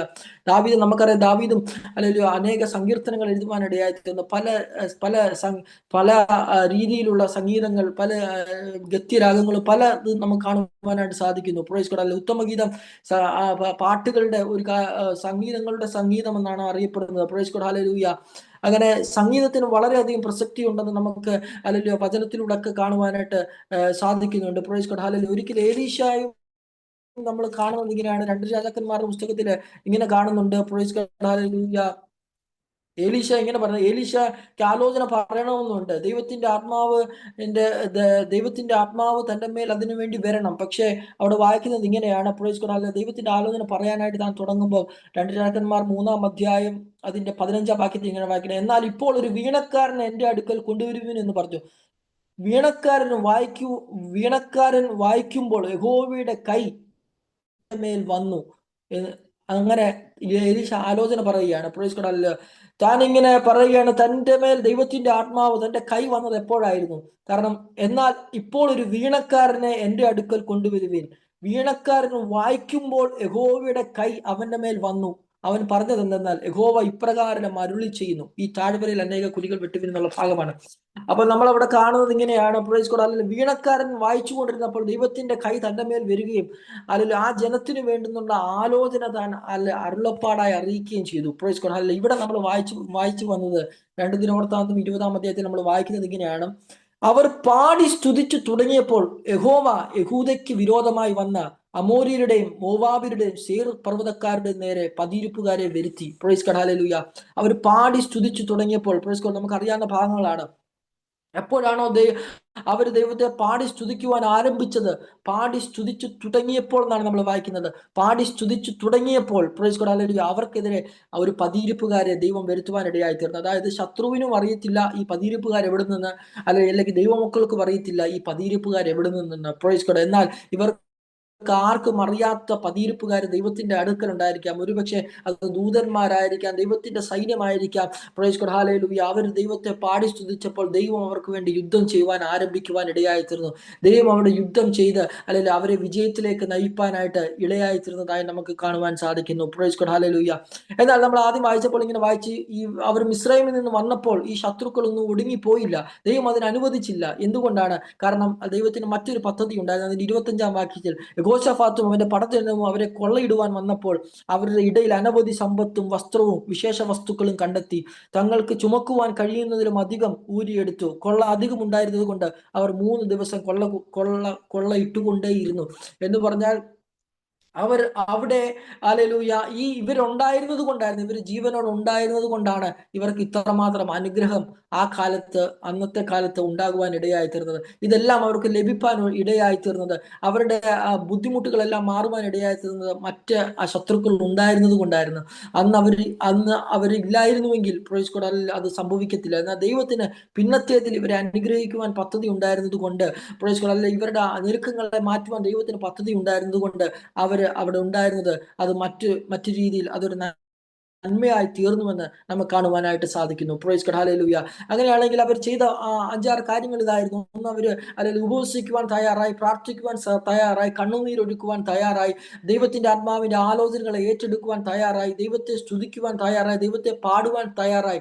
Price God, hallelujah. ഇതെല്ലാം അവർ ചെയ്യുവാൻ ഇടയായി തീർന്നു. മറ്റൊരു കാരണം കൂടെ, അല്ലെങ്കിൽ അതിന്റെ അവസാനത്തെ ഒരു കാരണം കൂടെ പറയട്ടെ. പ്രൈസ് ഗോഡ്, ഈ യഹോശാഫാത്ത് എന്ന് പറയുന്നത് ദൈവത്തോട് പറ്റിയിരുന്ന ഒരു മനുഷ്യനായിരുന്നു. അതായിരുന്നു തന്റെ ജീവിതത്തിന്റെ വിജയത്തിന്റെ കാരണം. അതിന്റെ 22-ാം അധ്യായത്തിന്റെ 9-ാം വാക്യത്തിന്റെ പകുതി ഭാഗത്ത് ഇങ്ങനെ വായിക്കുന്നുണ്ട്, പൂർണ്ണ ഹൃദയത്തോടെ യഹോവയെ അന്വേഷിച്ച യഹോശാഫാത്തിന്റെ മകനല്ലോ എന്ന് പറഞ്ഞു. അപ്പൊ പൂർണ്ണ ഹൃദയത്തോടെ യഹോവയെ അന്വേഷിച്ച മനുഷ്യനായിരുന്നു യഹോശാഫാത്ത്. Price God, hallelujah. അപ്പൊ താൻ പൂർണ്ണമായി ദൈവത്തോട് പറ്റിയിരുന്നത് അല്ലെങ്കിൽ വിജയത്തിന് കാരണമായി തീർന്നു. Price God, hallelujah. തന്റെ കാലത്ത് താൻ ദൈവത്തോട് പൂർണ്ണമായി പറ്റിയിരുന്നത് കൊണ്ട് തന്റെ ശത്രുക്കൾ പോലും തനിക്ക് അനുഗ്രഹമായി തീർന്നു. അവിടെ ആ ഭാഗങ്ങളിലൊക്കെ വായിക്കുന്നുണ്ട്, ഫെലിസ്തീർ തന്റെ ശത്രുക്കളാ, അറേബ്യർ തന്റെ ശത്രുക്കളാ, പക്ഷെ അവരൊക്കെ മിത്രങ്ങളായി തനിക്ക് വേണ്ടുന്ന നന്മകളെല്ലാം ചെയ്തു എന്നാണ് നമ്മളവിടെ വായിക്കുന്നുണ്ട്. 19-ാം അധ്യായത്തിലൊക്കെ അത് വായിക്കുന്നുണ്ട്. അറബിയർ എന്ന് പറഞ്ഞ അറബികള്, ഫെലിസ്തീർ, ഇവരൊക്കെ ഇവരുടെ ശത്രുക്കളായിരിക്കേണ്ടവരാ. പക്ഷെ യഹോശാഫാത്തിന്റെ നാളുകളിൽ ഇവരെല്ലാം മിത്രങ്ങളായി തനിക്ക് നന്മയായി തീർന്നു. പക്ഷെ തന്റെ മകനായ അല്ലെങ്കിൽ യരോഹാമിന്റെ കാലത്ത് യരോഹാം ദൈവത്തോട് കൂടെ ഇരുന്ന, ദൈവത്തോട് പറ്റിയിരുന്ന മനുഷ്യനല്ലായിരുന്നു. പക്ഷെ തന്റെ ജീവിതത്തിൽ വളരെ അനർത്ഥങ്ങൾ സംഭവിച്ചു, വളരെ പ്രതിസന്ധികളിലൂടെ താൻ കടന്നു പോകേണ്ടി വന്നു. തനിക്ക് അല്ലെങ്കിൽ രാജാക്കന്മാരുടെ കല്ലറ ലഭിച്ചില്ല. അങ്ങനെ വളരെ വിഷയങ്ങളിലൂടെ തന്റെ മകൻ കടന്നു പോകേണ്ടി വന്നു. Price God, hallelujah. തന്റെ യഹോശാഫാത്ത് ദൈവത്തോട് പറ്റിയിരുന്നത് കൊണ്ട് തന്റെ ജീവിതത്തിൽ സകല അനുഗ്രഹങ്ങളും ഉണ്ടായി. തന്റെ മകൻ യരോഹാം പ്രൈസ് ഗോഡ്, ദൈവത്തോട് പറ്റിയിരിക്കാഞ്ഞത് കൊണ്ട് തന്റെ ജീവിതത്തിൽ ഒത്തിരി വിഷയങ്ങൾ ഉണ്ടായി. പ്രൈസ് ഗോഡ്, താൻ തകർന്നു പോകുവാൻ ഇടയായി തീർന്നു. Price God, hallelujah. അങ്ങനെയാണെങ്കിൽ ഹല്ലേലൂയ. ദൈവം പറയുകയാണ്, എൻ്റെ വാക്കുകളെ ചുരുക്കട്ടെ, കർത്താവ് ദൈവം ഇവിടെ പറയുകയാണ്, നിങ്ങൾ ഈ പടയിൽ പൊരുതേണ്ട ആവശ്യമില്ല. Price God, hallelujah. കാരണം അല്ലെങ്കിൽ അവർ ചെയ്യേണ്ട മറ്റ് ചില കാര്യങ്ങൾ ദൈവത്തിന്റെ സന്നിധി ചെയ്യുവാൻ ഇടയായി തീർന്നത് കൊണ്ട് ദൈവം അവർക്ക് വേണ്ടി യുദ്ധം ചെയ്യുവാനായിട്ട് ഇടയായി തീർന്നു. Price God, hallelujah. നമുക്കും ഹല്ലേലൂയ അതുപോലെ തന്നെ പ്രൈസ് ഗോഡ്, ഹല്ലേലൂയ, ദൈവത്തിന്റെ സന്നിധിയിൽ ഹല്ലേലൂയ യെഹോശാഫാത്തിന്റെ കാലത്ത് യഹൂദർ ചെയ്തതുപോലെ ദൈവത്തിന്റെ സന്നിധി നമുക്ക് ഉപവസിക്കുവാൻ തയ്യാറായാൽ, നാം പ്രാർത്ഥിക്കുവാൻ തയ്യാറായാൽ, ദൈവത്തിന്റെ സന്നിധി നിലവിളിക്കുവാൻ തയ്യാറായാൽ, പ്രൈസ് ഗോഡ്, ദൈവത്തെ പാടി സ്തുതിക്കുവാൻ തയ്യാറായ, ദൈവത്തിന്റെ ആലോചന കേട്ട് ദൈവത്തിന്റെ ആത്മാവിന്റെ ആലോചനകൾ കേട്ട് നടക്കുവാൻ തയ്യാറായാൽ, ദൈവത്തോട് പറ്റിയിരിക്കുവാൻ നാം തയ്യാറായാൽ, പ്രൈസ് ഗോഡ്, ദൈവം പറയും, നീ പോയങ്ങളെ ഓർത്ത് ഭാരപ്പെടേണ്ട, അല്ലെങ്കിൽ ഞാൻ നിനക്ക് വേണ്ടി യുദ്ധം ചെയ്യും, ഞാൻ നിനക്ക് വിജയം നൽകും, അല്ലെങ്കിൽ ഞാൻ നിന്നെ അനുഗ്രഹിക്കും, ഞാൻ നിന്നെ ഉയർത്തും, ഞാൻ നിന്നെ ബലപ്പെടുത്തും എന്ന് പറയുവാനായിട്ട് ഇടയായി തീരും. Price God, hallelujah. അങ്ങനെയാണെങ്കിൽ നമുക്ക് ദൈവത്തിന്റെ സന്നിധിയെ പിന്നെ സമർപ്പിച്ചു കൊടുക്കാം. Price God, hallelujah. ദൈവത്തിന് വേണ്ടി നിൽക്കുവാൻ, ദൈവത്തോട് അടുത്ത് നിൽക്കുവാൻ, പ്രൈസ് ഗോഡ്, ദൈവത്തിന്റെ സന്നിധിയെ പിന്നെയും ഹല്ലേലൂയ ദൈവത്തിന്റെ ഇതപ്രകാരം ജീവിപ്പാൻ ദൈവം നമ്മളൊക്കെ ഇടയാക്കി തീർക്കട്ടെ. ഈ വചനങ്ങളാൽ ദൈവം നമ്മളെ അനുഗ്രഹിക്കുമാറാകട്ടെ. ശത്രുപാളയത്തിനെന്നും പേടി നൽകുമെന്ന് അല്പശക്തിയാലെ യുദ്ധമെന്നും ചെയ്തിടും യുദ്ധവീരനീശ്വരൻ ഒത്തുചേർന്നു കോട്ടകൾ തകർത്തിടും. ഇനി ശത്രുപാളയത്തിനെന്നും പേടി നൽകുമെന്ന് ആത്മശക്തിയാലെ യുദ്ധമെന്നു ചെയ്തിടും. ജയം ജയം തരുന്നവൻ സർവശക്തനാകയാൽ ഐക്യമായി മുന്നേറിടും. ജയം തരുന്നതാൽ ജയം ജയം തരുന്നവൻ സർവശക്തനാകയാൽ ഐക്യമായി മുന്നേറിടും. ജയം തരുന്നതാൽ വല്ലഭന്റെ പാത വിട്ടു മാറിടാത്തതാൽ ശത്രുവിന്റെ തന്ത്രമൊക്കെ പാളിപ്പോയിടും. വല്ലഭന്റെ പാത വിട്ടു മാറിടാത്തതാൽ ശത്രുവിന്റെ തന്ത്രമൊക്കെ പാളിപ്പോയിടും. ദൂതന്മാരിൽ കാവലിന്റെ ചുറ്റുമുള്ളതാൽ ഐക്യമായി മുന്നേറിടും. ജയം തരുന്നതാൽ ദൂതന്മാരിൽ കാവലിന്റെ ചുറ്റുമുള്ളതാൽ ഐക്യമായി മുന്നേറിടും. ജയം തരുന്നതാൽ ജയം ജയം തരുന്നവൻ സർവശക്തനാകയാൽ ഐക്യമായി മുന്നേറിടും. ജയം തരുന്നതാൽ ജയം ജയം തരുന്നവൻ സർവശക്തനാകയാൽ ഐക്യമായി മുന്നേറിടും. ജയം തരുന്നതാൽ നന്മകൾ കവർന്നെടുത്ത ഘോര ശത്രുവിൻ വന്മതിലും കോട്ടയും തകർത്തു മാറ്റിടും. നന്മകൾ കവർന്ന് മോദമായി മുന്നേറിടും. ജയം തരുന്നതാൽ നന്മകൾ കവർന്നെടുത്ത ഘോര ശത്രുവിൻ വന്മതിലും കോട്ടയും തകർത്തു മാറിടും. ദൈവരാജ്യം ഭൂമി സംജാതമാകയാൽ മോദമായി മുന്നേറിടും. ജയം തരുന്നതാൽ ജയം ജയം തരുന്നതാൽ സർവശക്തനാകയാൽ ഐക്യമായി മുന്നേറിടും. ജയം തരുന്നതാൽ ജയം ജയം തരുന്നവൻ സർവശക്തനാകയാൽ ഐക്യമായി മുന്നേറിടും. ജയം തരുന്നതാൽ ജയം തരുന്നവൻ സർവശക്തനാകയാൽ ഐക്യമായി മുന്നേറിടും. ജയം തരുന്നതാൽ യുദ്ധവീരനീശ്വരന്റെ കൂടെയുള്ള ഒത്തുചേർന്ന് കോട്ടകൾ തകർത്തിടും. ഇനി ശത്രുപാളയത്തിനെന്നും പേടി നൽകുമൻ അല്പശക്തിയാലെ യുദ്ധം എന്നു ചെയ്തിടും. യുദ്ധവീരനീശ്വരൻ ഒത്തുചേർന്ന് കോട്ടകൾ തകർത്തിടും. ഇനി ശത്രുപാളയത്തിനെന്നും പേടി നൽകുമൻ ആത്മശക്തിയാലെ യുദ്ധമെന്നു ചെയ്തിടും. ജയം ജയം തരുന്നവൻ സർവശക്തനാകയാൽ ഐക്യമായി മുന്നേറിടും. ജയം തരുന്നതാൽ ജയം ജയം തരുന്നവൻ സർവശക്തനാകയാൽ ഐക്യമായി മുന്നേറിടും. ജയം തരുന്നതാൽ വല്ലഭന്റെ പാത വിട്ടു മാറിടാതയാൽ ശത്രുവിന്റെ തന്ത്രമൊക്കെ പാളിപ്പോയിടും. വല്ലഭന്റെ ചുറ്റുമുള്ളതാൽ ധൈര്യമായി മുന്നേറിടും. ജയം തരുന്ന വല്ലഭന്റെ പാത വിട്ടു മാറിടാത്തതാൽ ശത്രുവിന്റെ തന്ത്രമൊക്കെ പാളിപ്പോയിടും. ദൂരന്മാരിൽ കാവലിന്റെ ചുറ്റുമുള്ളതാൽ ധൈര്യമായി മുന്നേറിടും ജയം തരുന്നതാൽ. ജയം ജയം തരുന്നവൻ സർവശക്തനാകയാൽ ഐക്യമായി മുന്നേറിടും ജയം തരുന്നതാൽ. ജയം ജയം തരുന്നവൻ സർവശക്തനാകയാൽ ഐക്യമായി മുന്നേറിടും ജയം തരുന്നതാൽ. നന്മകൾ കവർന്നെടുത്ത ഘോര ശത്രുവിൻ വന്മതിലും കോട്ടയും തകർത്തു മാറ്റിടും. ദൈവരാജ്യം ഭൂമിയിൽ സംജാതമാകുവാൻ മോദമായി മുന്നേറിടും ജയം തരുന്നതാൽ. നന്മകൾ കവർന്നെടുത്ത ഘോര ശത്രുവിൻ വന്മതിലും കോട്ടയും തകർത്തു മാറ്റിടും. ദൈവരാജ്യം ഭൂമിയിൽ സംജാതമാകുവാൻ മോദമായി മുന്നേറിടും ജയം തരുന്നതാൽ.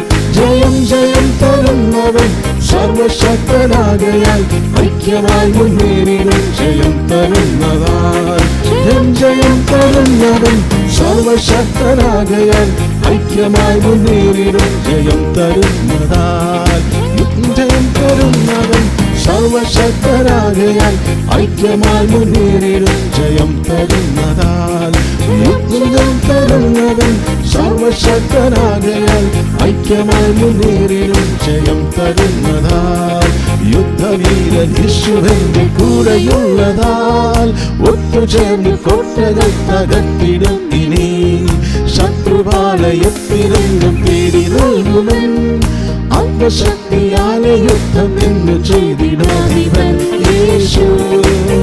സർവ അധികാരിയാണ് യേശു, സർവനാമത്തിനും മേലെ സർവശക്തനാകും യേശു. സർവസൈന്യാധിപൻ സർവസൈന്യാധിപൻ യേശു യേശു.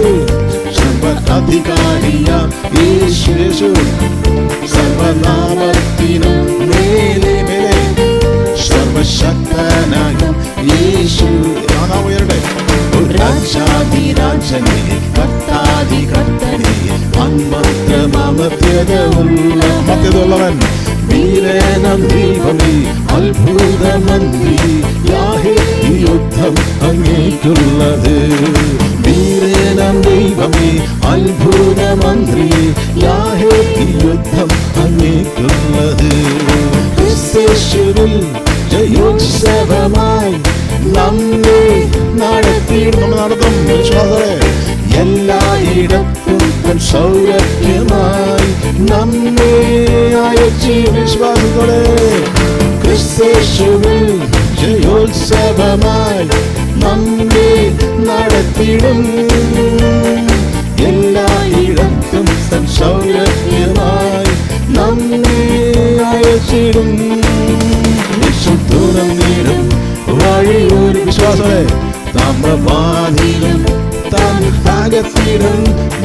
ദൂരം നേടും വഴിയൊരുങ്ങും താമ്രവാദിലും താൻ വിശ്വാസം ഒരിക്കൽ കൂടി പറയാം.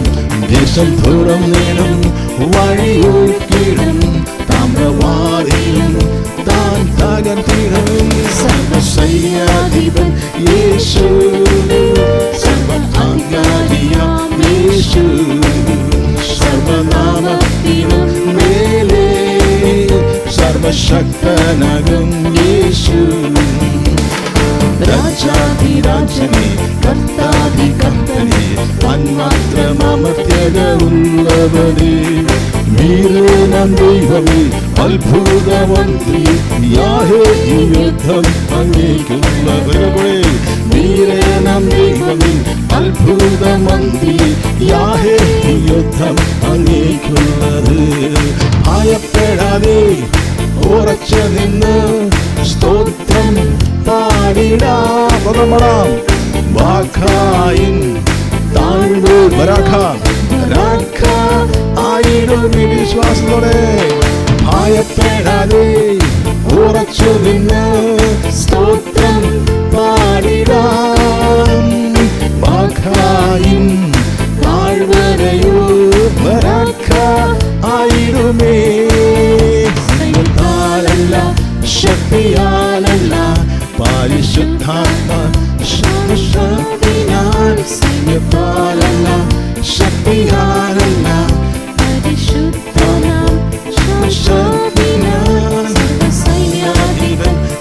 യേശു സർവ അധികാരിയാം യേശു സർവനാമത്തിലും സർവനാമത്തിലും മേലേ സർവശക്തനാകും യേശു സർവസൈന്യാധിപൻ യേശു ലോർഡ് ഓഫ് ഹോസ്റ്റ് സർവാധികാരവും അവന്റെ കരങ്ങളിലാണ്.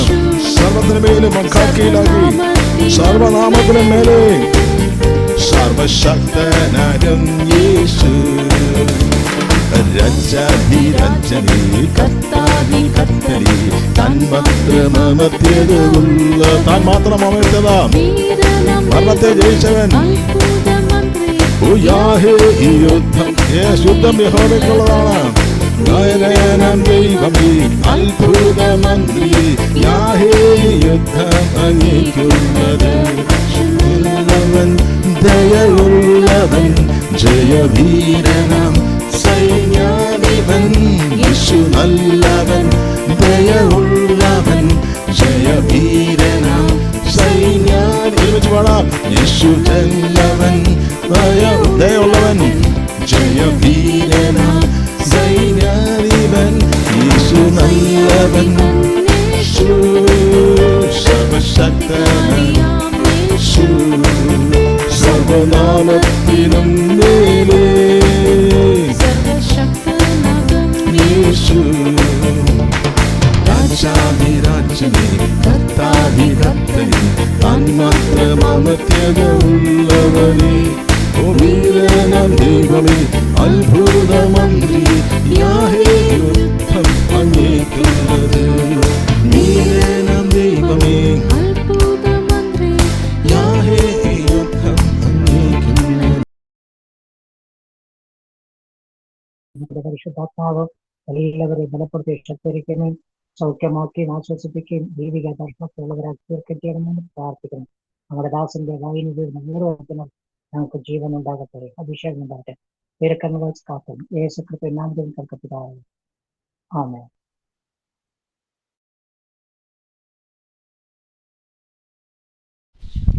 കർത്താവ് നൽകി തന്ന നല്ല സമയത്തിനായിട്ട് ദൈവത്തെ സ്തുതിക്കുന്നു. വീണ്ടും വരുന്നവനായ സർവശക്തനായ യേശു ക്രിസ്തുവിൻ്റെ നിസ്തുല്യമേറിയ നാമത്തിലുള്ള സ്നേഹത്തെയും വന്ദനത്തെയും ഒരിക്കൽ കൂടി കേട്ടുകൊണ്ടിരിക്കുന്ന എല്ലാ പ്രിയപ്പെട്ടവരെ അറിയിക്കുന്നു. കർത്താവിൻ്റെ സാന്നിധ്യം നമ്മുടെ മധ്യത്തെ സ്തുതിക്കുന്നു. അനുഗ്രഹിക്കപ്പെട്ട സമയങ്ങൾക്കായിട്ട് കർത്താവിന് നന്ദി പറയുന്നു.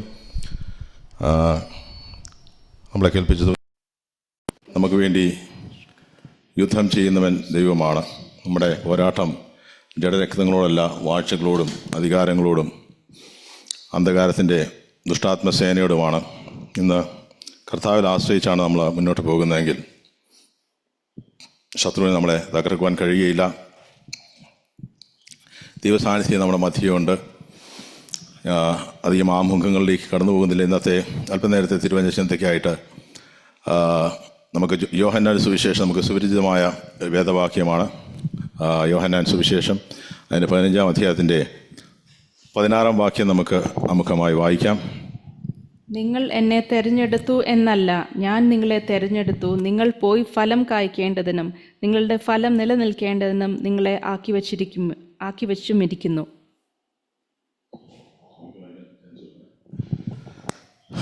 അവിടെ ദൈവത്തിൻ്റെ വചനം കർത്താവായ യേശു ക്രിസ്തു തൻ്റെ ശിഷ്യന്മാരോട് പറയുന്ന ഒരു ഭാഗമാണ് യോഹന്നാൻ സുവിശേഷം 14-ാം അധ്യായത്തിൽ. നിങ്ങൾ ഹൃദയം കലങ്ങിപ്പോകരുത്, എന്നിലും എൻ്റെ പിതാവിലും നിങ്ങൾ വിശ്വസിക്കുക എന്നൊക്കെ കർത്താവ് പറഞ്ഞിട്ട് അതിനുശേഷം മഹാപുരോഹിത പ്രാർത്ഥന നമുക്ക് പിന്നീട് കാണുവാൻ സാധിക്കും. അതിന് മുമ്പായിട്ട് കർത്താവായ യേശു ക്രിസ്തു തൻ്റെ ശിഷ്യന്മാരിൽ നിന്നും ദൈവസഭയിൽ നിന്നും കർത്താവ് പ്രതീക്ഷിക്കുന്ന ഒരു കാര്യത്തെപ്പറ്റിയാണ് അവിടെ പറഞ്ഞിരിക്കുന്നത്. അവിടെ കർത്താവായ യേശു ക്രിസ്തു വളരെ വ്യക്തമായിട്ട് പറയുന്നൊരു കാര്യമുണ്ട്. നിങ്ങൾ എന്നെ തിരഞ്ഞെടുത്തു എന്നല്ല. അപ്പോൾ കർത്താവിനെ നമ്മൾ തിരഞ്ഞെടുത്തതല്ല. നമുക്കറിയാം, നിങ്ങളെ ഞാൻ തിരഞ്ഞെടുത്തു. അത് എന്തിനു വേണ്ടിയായിരുന്നു, എന്തിനു വേണ്ടിയാണ്? അത് നമ്മൾ ഫലം കായ്ക്കേണ്ടതിനാണ്.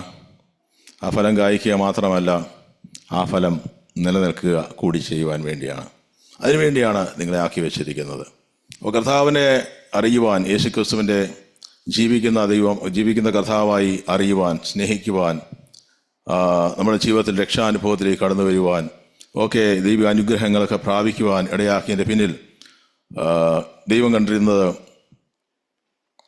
നമ്മൾ ഫലപ്രദമായി ഫലമുള്ളവരായി തീരുവാൻ വേണ്ടിയാണെന്ന് കർത്താവ് പറയുകയാണ്. ഈ ഫലം എന്താണെന്ന് ഞാൻ ചിന്തിപ്പാനിടയായി. പലരും പല രീതിയിൽ ഈ ഫലത്തെക്കുറിച്ച് പറയുന്നുണ്ട്. ചില കാര്യങ്ങൾ മാത്രം തിരുവചനത്തിൽ നിന്നും ഈ ഫലം എന്താണെന്നുള്ളതിനെ പറ്റി പരിശുദ്ധാത്മാവ് എൻ്റെ ഉള്ളിൽ തന്ന ചില കാര്യങ്ങൾ ഇന്ന് കർത്താവ് പ്രകാശിപ്പിക്കട്ടെ എന്ന് പ്രാർത്ഥിക്കുന്നു. അപ്പോൾ ദൈവത്തിൻ്റെ കർത്താവിൻ്റെ ആഗ്രഹം നിങ്ങൾ വളരെ വളരെ വളരെ വളരെ എന്ന് പറഞ്ഞില്ല, വളരെ ഫലം കായ്ക്കുന്നതിനാൽ എൻ്റെ പിതാവ് മഹത്വം. അതിൻ്റെ 8-ാം വാക്യം പറയുന്നുണ്ട്. അപ്പോൾ നമ്മുടെ ജീവിതത്തിൽ ദൈവത്തിൻ്റെ ഫലം കായ്ക്കുമ്പോൾ നമ്മളല്ല മഹത്വം എടുക്കുന്നത്, പിതാവ് മഹത്വം എടുക്കുന്നു. നമ്മൾ മഹത്വം എടുക്കുന്നുണ്ടെങ്കിൽ അത് യഥാർത്ഥത്തിൽ അത് ഫലം കായ്ക്കുന്ന അനുഭവമല്ല. അങ്ങനെ നിങ്ങൾ എൻ്റെ ശിഷ്യന്മാരാകും. അപ്പോൾ ദൈവത്തിൻ്റെ കർത്താവിൻ്റെ ശിഷ്യന്മാരാകണമെങ്കിൽ നമ്മൾ ഫലം കായ്ക്കുന്നവരാക്കി ദൈവം മാറ്റണം. അവിടെ ആദ്യം ഫലം, പിന്നെ വളരെ ഫലം, ഏറെ ഫലം കായ്ക്കുവാനൊക്കെ കർത്താവ് പറയുന്നുണ്ട്. അപ്പോൾ ഈ ഫലത്തിൻ്റെ പ്രാധാന്യത വളരെയാണ്. നമ്മളെ കർത്താവ് വിളിച്ചത്, നമ്മളെ തിരഞ്ഞെടുത്തത്, നമ്മളെ ആക്കി വെച്ചത് ഫലം കായ്ക്കുവാൻ വേണ്ടിയാണ്. ചിലർ പറയുക ജീവിതം കൊണ്ട് ഒരു ഫലവുമില്ല, ഒരുപാട് നാളായി വിശ്വാസ ജീവിതം തന്നിട്ട് ഒരു ഫലവും കാണുന്നില്ല എന്നൊക്കെ പറയുന്നവരുണ്ട് അവിശ്വാസത്തിൽ. പക്ഷേ അതല്ല, നമ്മൾ വിചാരിക്കുന്നിടത്ത് ഒരു ഫലമല്ല കർത്താവ് നമ്മുടെ ജീവിതത്തിൽ കാണുന്നത്. നമ്മളെ ഫലം കായ്ക്കാൻ തന്നെയാണ് കർത്താവ് വിളിച്ചിരിക്കുന്നത്. നമ്മളെ മാനുഷികമായ രീതിയിലുള്ള ഒരു ഫലമല്ല. അവിടെ ദൈവം ആദാമിനെ ഹവ്വായെ സൃഷ്ടിക്കുമ്പോൾ ജനസിസ് കിട്ടിയെങ്കിൽ നമുക്ക് വായിക്കാം. ഉൽപ്പത്തി പുസ്തകത്തിൻ്റെ 1:22 അത് കിട്ടിയെങ്കിൽ നമുക്ക് വായിക്കാം. സിസ്റ്റർ വായിച്ച് സഹായിക്കാമെങ്കിൽ വായിക്കാം. എനിക്ക് ഇവിടെ വായിക്കാം. ഉൽപ്പത്തി പുസ്തകം 1:22.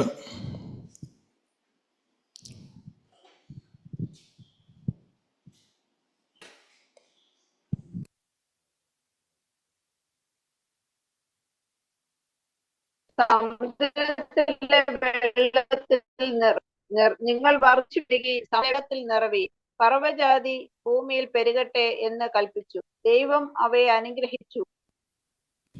മതി സിസ്റ്റർ, സ്തോത്രം. അവിടെ തിരുവചനം പറയുന്നു, നിങ്ങൾ വർദ്ധിച്ച് പെരുകി സമുദ്രത്തിലെ വെള്ളത്തിൽ നിറവിൻ. ഇംഗ്ലീഷിൽ കുറച്ചുകൂടെ ക്ലിയർ ആണ്. അവിടെ പറയുന്നു ഗോഡ് ബ്ലെസ് ദം. ദൈവം ആരെ അനുഗ്രഹിക്കുകയാണ്? ആരെയാണ്? നമ്മുടെ പിതാവും മാതാവുമായിരിക്കുന്ന ആദാം ഹവ്വ ദമ്പതികളെ. B fruitful. 2 കാര്യങ്ങളാണ്. ഇംഗ്ലീഷ് കുറച്ചുകൂടെ ക്ലിയർ ആണ്. എനിക്ക് കിങ് ജെയിംസ് വേർഷനാണ് ഏറ്റവും ബൈബിളിൻ്റെ ഏറ്റവും അടുത്ത ട്രാൻസ്ലേഷൻ അതാണ്. ഉണ്ട്. ഞാൻ കൂടുതലും വായിക്കുന്നത് ന്യൂ കിങ് ജെയിംസ് വേർഷനാണ്. അതിനകത്ത് ഒരുപാട് വചനത്തിന് ശക്തിയുണ്ട്. നമുക്ക് കൂടുതൽ ആ വചനത്തിൻ്റെ അർത്ഥം അതിനകത്ത് കാണുവാൻ സാധിക്കുന്നു. ബാക്കിയുള്ളത് മോശമാണെന്നുള്ളതല്ല. Be fruitful and multiply. 2 കാര്യങ്ങൾ പറയുന്നു. 1 ഫ്രൂട്ട്ഫുൾ, 2 മൾട്ടിപ്ലൈ. പലരും വിചാരിക്കുന്നത് വർദ്ധിച്ചു വരുന്നത് മാത്രമാണ് ഒരു ഫ്രൂട്ടെന്ന്. പക്ഷെ ദൈവം പറയുകയാണ് നിങ്ങൾ ഫ്രൂട്ട്ഫുൾ ആകണം, അതിനുശേഷം നിങ്ങൾ വർദ്ധിക്കണം. അപ്പോൾ ഇത് രണ്ടും ദൈവം ആഗ്രഹിക്കുന്നുണ്ട് നമ്മുടെ ജീവിതത്തിൽ. അത് പല തലങ്ങളിൽ കർത്താവ് കടന്നു വരുവാൻ ആഗ്രഹിക്കുകയാണ്. അവിടെ നമുക്കറിയാം, യെരമ്യാ പ്രവാചക പുസ്തകത്തിൽ എഴുതിയിട്ടുണ്ട്, ദൈവം ഒരു മുന്തിരിത്തോട്ടത്തിൽ ഒരു മുന്തിരി നട്ടു. നല്ല ഒരു സ്ഥലമായിരുന്നു, ഏറ്റവും ഫലഭൂയിഷ്ഠമായ സ്ഥലം, ഏറ്റവും ബെസ്റ്റ് മുന്തിരി. അതിന് വെള്ളമൊഴിച്ച് ഏറ്റവും നല്ല വളമൊക്കെ ഒഴിച്ചു. യെശയ്യാ പ്രവാചന പുസ്തകം മാറിപ്പോയി. അവിടെ എല്ലാം കഴിഞ്ഞപ്പം അവിടെ കാണുന്നത് മുന്തിരി കഴിച്ചു നോക്കിയപ്പോഴാണ്, പുറമേയൊക്കെ കൊള്ളാമായിരുന്നു, എടുത്ത് ഭക്ഷിച്ച് നോക്കിയപ്പോൾ അത് കയ്പാണ്, പുളിപ്പാണ്. അപ്പോൾ ദൈവം ഇസ്രായേലിനെ പറ്റി പറയുന്നത് അങ്ങനെയാണ്. അത് നമ്മളെപ്പറ്റി പറയുന്നുണ്ടെന്ന് ഞാൻ വിശ്വസിക്കുന്നില്ല. കേൾക്കുന്ന എല്ലാവരുടെയും ജീവിതത്തിന് മേൽ, നമ്മുടെ എല്ലാവരുടെയും ജീവിതത്തിന് മേൽ ഫ്രൂട്ട്ഫുൾ ആയിട്ടുള്ള അനുഭവങ്ങൾ വരട്ടെ എന്ന് ഞാൻ പ്രാർത്ഥിക്കുന്നു. അപ്പോൾ എത്രമാത്രം ഉണ്ടായി എന്നുള്ളതല്ല, എത്രമാത്രം വർദ്ധിച്ചു എന്നുള്ളതല്ല, അതിനനുസരിച്ച് അതിനപ്പുറത്ത് ഒരു ക്വാണ്ടിറ്റിയേക്കാളും ക്വാളിറ്റി ആഗ്രഹിക്കുന്ന ദൈവമാണ്. അപ്പോൾ നമ്മളെല്ലാം പലരും ക്വാണ്ടിറ്റി നോക്കുമ്പോൾ ഒരു സഭയിലെ ഒരുപക്ഷെ എണ്ണമായിരിക്കാം. എണ്ണമല്ല പ്രധാനം, അതിൻ്റെ ക്വാളിറ്റിയാണ് പ്രധാനം. അതിലേക്ക് നമുക്ക് ദൈവം അനുവദിച്ചാൽ കടന്നു വരാം. അപ്പോൾ ദൈവം ആഗ്രഹിക്കുന്നത് പെരുപ്പത്തിലല്ല, ദൈവം അതിൽ മാത്രമല്ല ദൈവം സന്തോഷിക്കുന്നത്. ദൈവം കാണുമ്പോൾ സന്തോഷിക്കും തീർച്ചയായിട്ടും. പക്ഷെ അതിനകത്തൊരു ക്വാളിറ്റി നമ്മുടെ ജീവിതത്തിൽ വരുവാൻ, അത് പറയുകയാണെങ്കിൽ ജർമ്മൻകാരാണ് ഏറ്റവും നല്ല ക്വാളിറ്റിയുള്ള സാധനങ്ങൾ ഉണ്ടാക്കുന്നത് പണ്ട് പറയായിരുന്നു. ഇപ്പം അത് മാറി എന്ന് എനിക്ക് തോന്നുന്നു. അപ്പോൾ ഒരുപക്ഷെ ആനയെ പറ്റി പറയുകയാണെങ്കിൽ ആന 22 മാസത്തോളം തൻ്റെ കുഞ്ഞിനെ 110 കിലോയുള്ള കുഞ്ഞിനെ വയറ്റിൽ ചുമന്നുകൊണ്ട് കിടക്കും. അതിന് ശേഷമാണ് പ്രസവിക്കുന്നത്. പക്ഷേ ഒറ്റ പ്രസവത്തിൽ 110 കിലോ ഉള്ള ഒരു ആന പറക്കും. പക്ഷെ ആനയുടെ ശക്തിയും വലിപ്പവും അതിൻ്റെ ആയുസ്സും ഒക്കെ വ്യത്യസ്തമാണ്, അതിൻ്റെ വില വ്യത്യസ്തമാണ്. പക്ഷേ നമുക്കറിയാം, പന്നി പ്രസവിക്കുമ്പോൾ പലപ്പോഴും അത് 3 മാസം കൂടുമ്പോഴാണ്. അതിന് ഏകദേശം എനിക്ക് തോന്നുന്നത് 10 പന്നിക്കുഞ്ഞുങ്ങളെങ്കിലും ഉണ്ടാകും. പക്ഷെ അതിനകത്ത് വില കാണുന്നത് മാനുഷികമായിട്ട് അത് മോശമാണ്, നല്ല മൃഗങ്ങളാണ്. പക്ഷെ അതിനപ്പുറത്ത് ഒരു കുഞ്ഞിനെ മാത്രമാണ് ആന പ്രസവിച്ചെന്ന് പറഞ്ഞുകൊണ്ട് അതിൻ്റെ വാല്യൂ കുറയുന്നില്ല. പക്ഷെ അതിനപ്പുറത്ത് നമ്മുടെ ജീവിതത്തിലും നമ്മുടെ ജീവിതത്തിലൂടെ ദൈവം ആഗ്രഹിക്കും നമ്മുടെ ജീവിതത്തിലൂടെ ചെയ്തെടുക്കുവാൻ കഴിയുന്നു എന്നുള്ളതാണ് കർത്താവ് ആ ഫ്രൂട്ടിലൂടെ അല്ലെങ്കിൽ ആ ഫലത്തിലൂടെ കർത്താവ് കാണുന്നത്. അപ്പോൾ ഫലം എന്താണെന്ന് പലപ്പോഴും ഞാനിങ്ങനെ ചിന്തിക്കാറുണ്ട്. എന്താണ് ഫലം? കർത്താവ് എന്താണ് ആഗ്രഹിക്കുന്നത്? എന്താണ് ഈ ഫലം? പലതരത്തിലുള്ള ഫലങ്ങളെ പറ്റി നമുക്ക് കാണുവാൻ സാധിക്കുന്നു. പക്ഷേ ലോകം കാണുന്ന പോലുള്ള ഫലമല്ല ദൈവം നമ്മുടെ ജീവിതത്തിലൂടെ പലപ്പോഴും കാണുന്നത്. അപ്പോൾ ഈ ഫലം എന്താണെന്ന് നമുക്ക് ഒന്ന് ചിന്തിക്കാം. അതിൽ ആ ഫലപ്രദമായിട്ട് ഈ ദിവസങ്ങൾ നമ്മുടെ ജീവിതത്തിൽ തീരുവാൻ തക്കവണ്ണം പരിശുദ്ധാത്മ എവിടെയാകും. അപ്പോൾ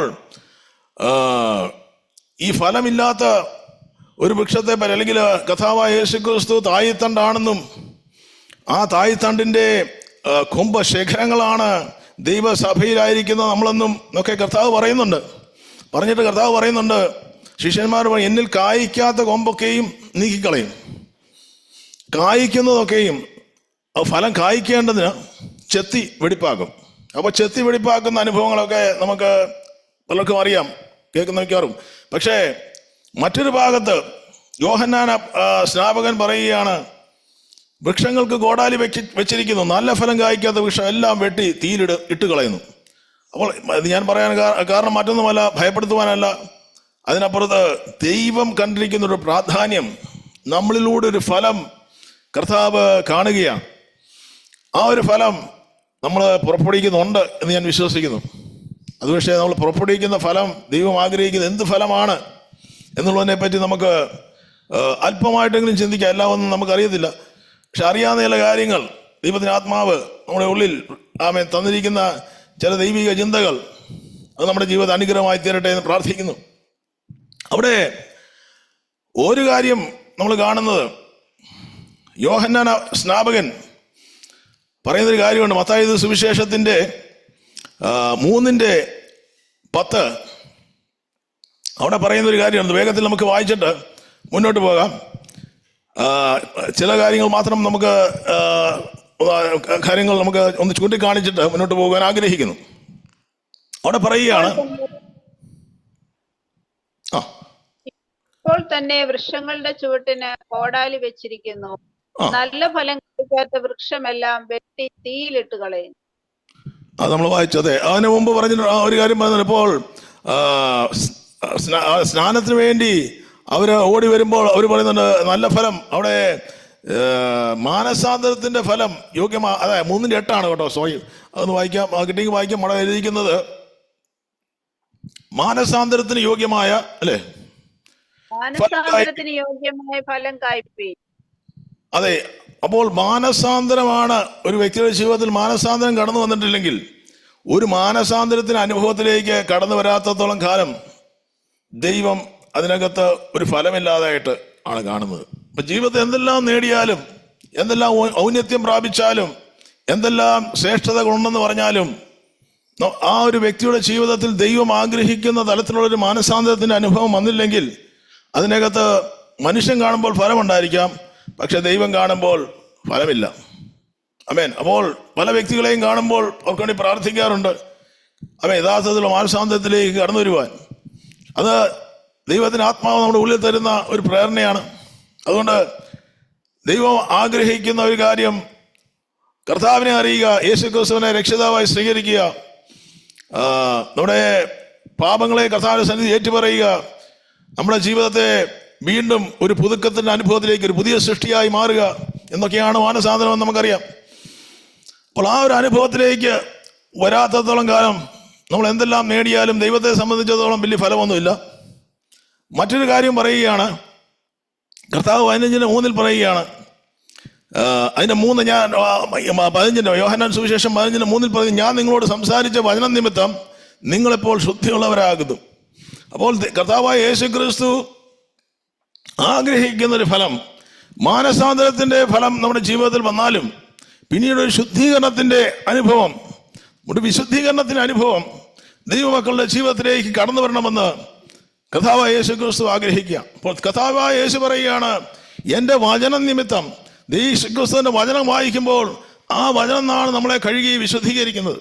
അപ്പോൾ നമ്മുടെ ജീവിതത്തിലേക്ക് ഒരു ആന്തരിക വിശുദ്ധീകരണത്തിന്റെ തലങ്ങളിലേക്ക് അത് സംഭവിക്കുമ്പോൾ, അപ്പോൾ ഉള്ളിലൊരു ഫലം പുറമെ ആർക്കും കാണാൻ കഴിയുന്നില്ല, പക്ഷേ അകത്തളങ്ങളിൽ നമ്മുടെ ഒരു ഫലം കർത്താവ് ആഗ്രഹിക്കും. പുറമെ നമുക്ക് നല്ല ആത്മീയരായിട്ടൊക്കെ നടിക്കാം. അന്നുണ്ടായിരുന്ന ഫരിസേയന്മാരൊക്കെ സദൂക്യരൊക്കെ ഒരുപാട് ആത്മീയത നടിച്ചവരാണ്. അവരെ നോക്കിയാണ് കർത്താവായ യേശുക്രിസ്തു പറയുന്നത്, വെള്ളയടിച്ച ശവക്കല്ലറകളാണ് നിങ്ങളുടെ അകത്ത് മുഴുവൻ അസ്ഥികൂടങ്ങളാണ്. ആമേൻ എന്ന് പുറമേയുള്ള കിണ്ടിയുടെ പുറമല്ല അകം കഴുകണമെന്നൊക്കെ കർത്താവ് പറയുന്നുണ്ട്. അപ്പോൾ യേശുക്രിസ്തു ആഗ്രഹിക്കുന്ന മറ്റൊരു കാര്യം, നമ്മുടെ ജീവിതത്തിലെ ഫലമെന്ന് പറഞ്ഞാൽ ആർക്കും കാണാൻ കഴിയാത്ത നമ്മുടെ ഹൃദയത്തിൻ്റെതായ തലങ്ങളിലുള്ള ഒരു ആന്തരികമായ ഒരു വിശുദ്ധീകരണം ദൈവം ആഗ്രഹിക്കുകയാണ്. ഫിലിപ്പിയർക്ക് ലേഖനം 1:10 പറയുകയാണ്, നിങ്ങൾ ഭേദാഭേദങ്ങളെ വിവേചിക്കുമാറാകണം എന്നും കർത്താവ് ക്രിസ്തുയേശുവിന്റെ നാളിലേക്ക് നിർമ്മലന്മാരും ഇടർച്ചയില്ലാത്തവരും ദൈവത്തിന്റെ മഹത്വത്തിനും പുകഴ്ചയ്ക്കുമായിട്ട് യേശുക്രിസ്തുവിൽ നീതിഫലം നിറഞ്ഞവരുമായി തീരണം എന്ന് ഞാൻ പ്രാർത്ഥിക്കുന്നു. ഞാൻ അതിൽ അധികം നിൽക്കുന്നില്ല. അപ്പോൾ ദൈവം ആഗ്രഹിക്കുന്ന മറ്റൊരു കാര്യം, നീതിയുടെ ഫലം നമ്മൾ പുറപ്പെടുവിക്കണം. സമയമുള്ള വായിച്ചാൽ മതി, ഫിലിപ്പിയർക്ക് ലേഖനം 1-ാം അധ്യായം വായിച്ചാൽ മതി. ഒരു ദൈവദാസൻ പറഞ്ഞത്, fruit is the direct result of what ever controls ആ ഹാർട്ട്. നമ്മുടെ ഉള്ളിൽ ദൈവം ആഗ്രഹിക്കുന്ന ആ ഒരു മാനസിക നിലവാരം, കർത്താവ് ആഗ്രഹിക്കുന്ന ആ യേശുക്രിസ്തുവിന്റെ ഛായ എന്നൊക്കെ പറയുന്ന കാര്യങ്ങൾ, is whatever controls our heart. നമ്മുടെ ഹൃദയത്തെ എന്താണ് നമ്മളെ കൺട്രോൾ ചെയ്യുന്നത്. അതുകൊണ്ടാണ് യേശു പറയുന്നത്, ദുഷ്ചിന്ത, കൊലപാതകം, വ്യഭിചാരം, പരസംഗം, മോഷണം, കള്ളസാക്ഷ്യം, ദൂഷണം എന്നിവ ഹൃദയത്തിൽ നിന്ന് പുറപ്പെട്ടു വരുന്നു. അപ്പോൾ ഹൃദയത്തിനകത്ത് ഒരു മാറ്റം കർത്താവ് ആഗ്രഹിക്കുകയാണ്. നമുക്കാർക്കും ഇതൊന്നും കൺട്രോൾ ചെയ്യാൻ കഴിയത്തില്ല. പക്ഷേ കർത്താവിനെ ആശ്രയിച്ച് ഏൽപ്പിച്ചു കൊടുക്കുന്നുവെന്നുണ്ടെങ്കിൽ നമ്മുടെ ഹൃദയങ്ങളെ ആമേൻ ദൈവം ആഗ്രഹിക്കുന്ന ഒരു ഫ്രൂട്ട് നമ്മുടെ ഹൃദയത്തിന് അകത്തളങ്ങളിലേക്ക് കടന്നു വരുവാണ്. അശുദ്ധി, ദുഷ്കാമം, വിഗ്രഹാരാധന, ഗലാത്യർക്ക് 5-ാം അധ്യായത്തിന് 19-ാം വാക്യത്തിൽ പറയുന്നു. സമയമില്ലാതെ പെട്ടെന്ന് പറഞ്ഞു പോവുകയാണ്. ആമേൻ. അശുദ്ധി, ദുർനടപ്പ്, ദുഷ്കാമം, വിഗ്രഹാരാധന, ആഭിചാരം, പക, പിണക്കം, ജാരശങ്ക, ക്രോധം, ശാഠ്യം, ദ്വന്ദ്വപക്ഷം, ഭിന്നത, അസൂയ, മദ്യപാനം, വെറുക്കൂത്ത്. ആമേൻ. അപ്പോൾ ഇത് ഇങ്ങനെയുള്ള ചില കാര്യങ്ങളെ പറ്റി ദൈവത്തിന്റെ വചനം പറയുന്നുണ്ട്. അപ്പൊ ഇതിനകത്തൊക്കെ ഒരു വ്യത്യാസം വരുമ്പോഴാണ് ദൈവം ആഗ്രഹിക്കുന്ന ഒരു ഫ്രൂട്ട്, ഒരു ഫലം നമ്മുടെ ജീവിതത്തിലേക്ക് കടന്നു വരുന്നതായിട്ട് സ്വർഗത്തിന്റെ പുസ്തകത്തിൽ എഴുതി വെക്കുന്നത്. അപ്പോൾ ഗലാത്യർക്ക് ലേഖനം 5-ാം അധ്യായത്തിന്റെ 19-ാം വാക്യമാണ് നമ്മൾ വായിച്ചത്. അത് ജഡത്തിന്റെ പ്രവർത്തികളാണ്. അത് ജഡം ആഗ്രഹിക്കുന്ന പ്രവർത്തികൾ, ജഡം ആഗ്രഹിക്കുന്ന പ്രവർത്തികളിലൂടെ വരുന്നതാണ് നമ്മൾ ഈ പറഞ്ഞത്. പക്ഷേ പരിശുദ്ധാത്മാവ് ഒരുവനെ ഭരിക്കാൻ തുടങ്ങുമ്പോൾ, ആ വ്യക്തിയിലൂടെ ഇത് മരിക്കാൻ തുടങ്ങുമ്പോൾ പുറത്ത് അകമേ സംഭവിക്കുന്ന ഒരു കാര്യമാണ് അത്. പക്ഷെ പുറമേ വരുന്ന കാര്യമാണ്. ഗലാത്യർക്ക് ലേഖനം 5:22 നമുക്ക് സുപരിചിതമായ വേദവാക്യമാണ്. അത് വായിക്കണമെന്നില്ല. അത് പറയുന്നത് സന്തോഷം, സമാധാനം, അല്ലേ? അപ്പൊ നമ്മുടെ ജീവിതത്തിലേക്ക് സ്നേഹം, സന്തോഷം, സമാധാനം, ദീർഘക്ഷമ, ദയ, പരോപകാരം, വിശ്വസ്തത, സൗമ്യത, ഇന്ദ്രിയജയം, ഈ വകയ്ക്ക് വിരോധമായി ഒരു ന്യായപ്രമാണമില്ല. അപ്പോൾ ഈ ഒരു ഫലം നമ്മുടെ ജീവിതത്തിലേക്ക് കടന്നു വരുക. അപ്പോൾ കർത്താവിൽ ഓരോ വാക്യങ്ങൾ നമുക്ക് ഓരോന്നെടുത്ത് ചിന്തിച്ചാൽ ഒരുപാട് കാര്യങ്ങൾ നമുക്ക് അതിനെപ്പറ്റി ധ്യാനിക്കാൻ കഴിയും. സ്നേഹം, കർത്താവ് പറഞ്ഞു, എൻ്റെ സ്നേഹം, ഞാൻ നിങ്ങളെ സ്നേഹിച്ചത് നിങ്ങൾ സ്നേഹിക്കുക. കൂട്ടുകാരന് വേണ്ടി ജീവൻ കൊടുക്കുന്ന പോലെ അവനെ സ്നേഹിക്കുക. അത്ര എളുപ്പമല്ല. പക്ഷെ എത്രയധികം നമ്മുടെ ജീവിതത്തിൽ സ്നേഹം വർദ്ധിക്കുന്നുണ്ടോ അതിനകത്ത് ദൈവം പറയുകയാണ് ഫലമുണ്ട്. സ്തോത്രം. പുറമേ കാണിക്കുന്നതല്ല, അകമേ. അവിടെ യേശു, എൻ്റെ സന്തോഷം നിങ്ങൾ ഇരിപ്പാനും നിങ്ങളുടെ സന്തോഷം പൂർണ്ണമാകുവാനും. ആമേൻ. ഞാൻ അത് പറഞ്ഞിരിക്കുന്നു, your Joy may be full. നിങ്ങൾ സന്തോഷിക്കാൻ ദൈവസന്നിധിയിൽ സമാധാനത്തോടെ ഇരിപ്പാൻ, ദൈവ സമാധാനം, സന്തോഷം, ആമേൻ, ഫലമാ, സ്തോത്രം, സന്തോഷം, സ്നേഹം, സമാധാനം, ദീർഘക്ഷമ, ആമേൻ, ആരോട് ക്ഷമിക്കാൻ കഴിയാത്ത അവസ്ഥ, പലപ്പോഴും കൺട്രോൾ വിട്ടുപോകുന്ന അനുഭവങ്ങൾ, മറ്റുള്ളവർ ദയ തോന്നാതിരിക്കുന്ന അനുഭവങ്ങൾ, അത് സൗമ്യത, ഇതൊക്കെ നമ്മുടെ ജീവിതത്തിലേക്ക് ആമേൻ അത് കടന്നു വരുമ്പോൾ അവിടെ ദൈവം ആഗ്രഹിക്കുന്ന ദൈവസഭയ്ക്കകത്ത് ഈ ഫലങ്ങൾ വരുവാൻ വേണ്ടിയാണ്. അവിടെ നമുക്ക് മുന്നോട്ടൊന്ന് പോകാം. മറ്റൊരു കാര്യം കൊളോസ്യർക്ക് ലേഖനം കിട്ടിയെങ്കിൽ നമുക്ക് വായിക്കാം.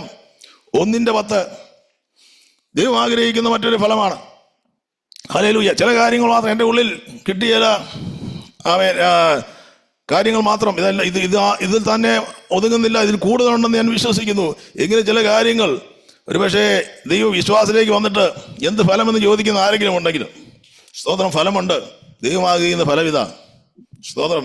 ഈ ഫലമുണ്ടെങ്കിൽ ബാക്കിയുള്ള കാര്യങ്ങൾ കർത്താവ് നമ്മുടെ ജീവിതത്തിൽ ചെയ്യാൻ പോകും. കിട്ടിയെങ്കിൽ നമുക്ക് വായിക്കാം. കൊളോസ്യർക്ക് ലേഖനം 1:10. നിങ്ങൾ പൂർണ്ണ പ്രസാദത്തിനായി കർത്താവിന് യോഗ്യമാകും വണ്ണം നടന്ന് ആത്മീയമായ സകല ജ്ഞാനത്തിലും വിവേകത്തിലും അവന്റെ ഇഷ്ടത്തിന്റെ പരിജ്ഞാനം കൊണ്ട് നിറഞ്ഞു വരണമെന്നും സകല സൽപ്രവൃത്തിയിലും ഫലം കായ്ച്ച് ദൈവത്തെക്കുറിച്ചുള്ള പരിജ്ഞാനത്തിൽ വളരണമെന്നും സകല സഹിഷ്ണുതയ്ക്കും ദീർഘക്ഷമയ്ക്കുമായി അവന്റെ മഹത്വത്തിന്റെ വല്ലഭത്തിനൊത്തവണ്ണം പൂർണ്ണ ശക്തിയോടെ ബലപ്പെടണമെന്നും വിശുദ്ധന്മാർക്ക് വെളിച്ചത്തിലുള്ള അവകാശത്തിനായി നമ്മെ പ്രാപ്തന്മാരാ. Thank you sister. അപ്പൊ നമ്മൾ അതിനകത്ത് പറഞ്ഞിരിക്കുന്ന ഒരു കാര്യം, സകല ജ്ഞാനത്തിലും ദൈവികമായ പരിജ്ഞാനം നമ്മുടെ ജീവിതത്തിലേക്ക് വർദ്ധിച്ചു വരുവാൻ ഇടയാകുമ്പോൾ ആത്മീയമായി നമ്മൾ വളരുവാനാണ് ദൈവം ആഗ്രഹിക്കുന്നത്.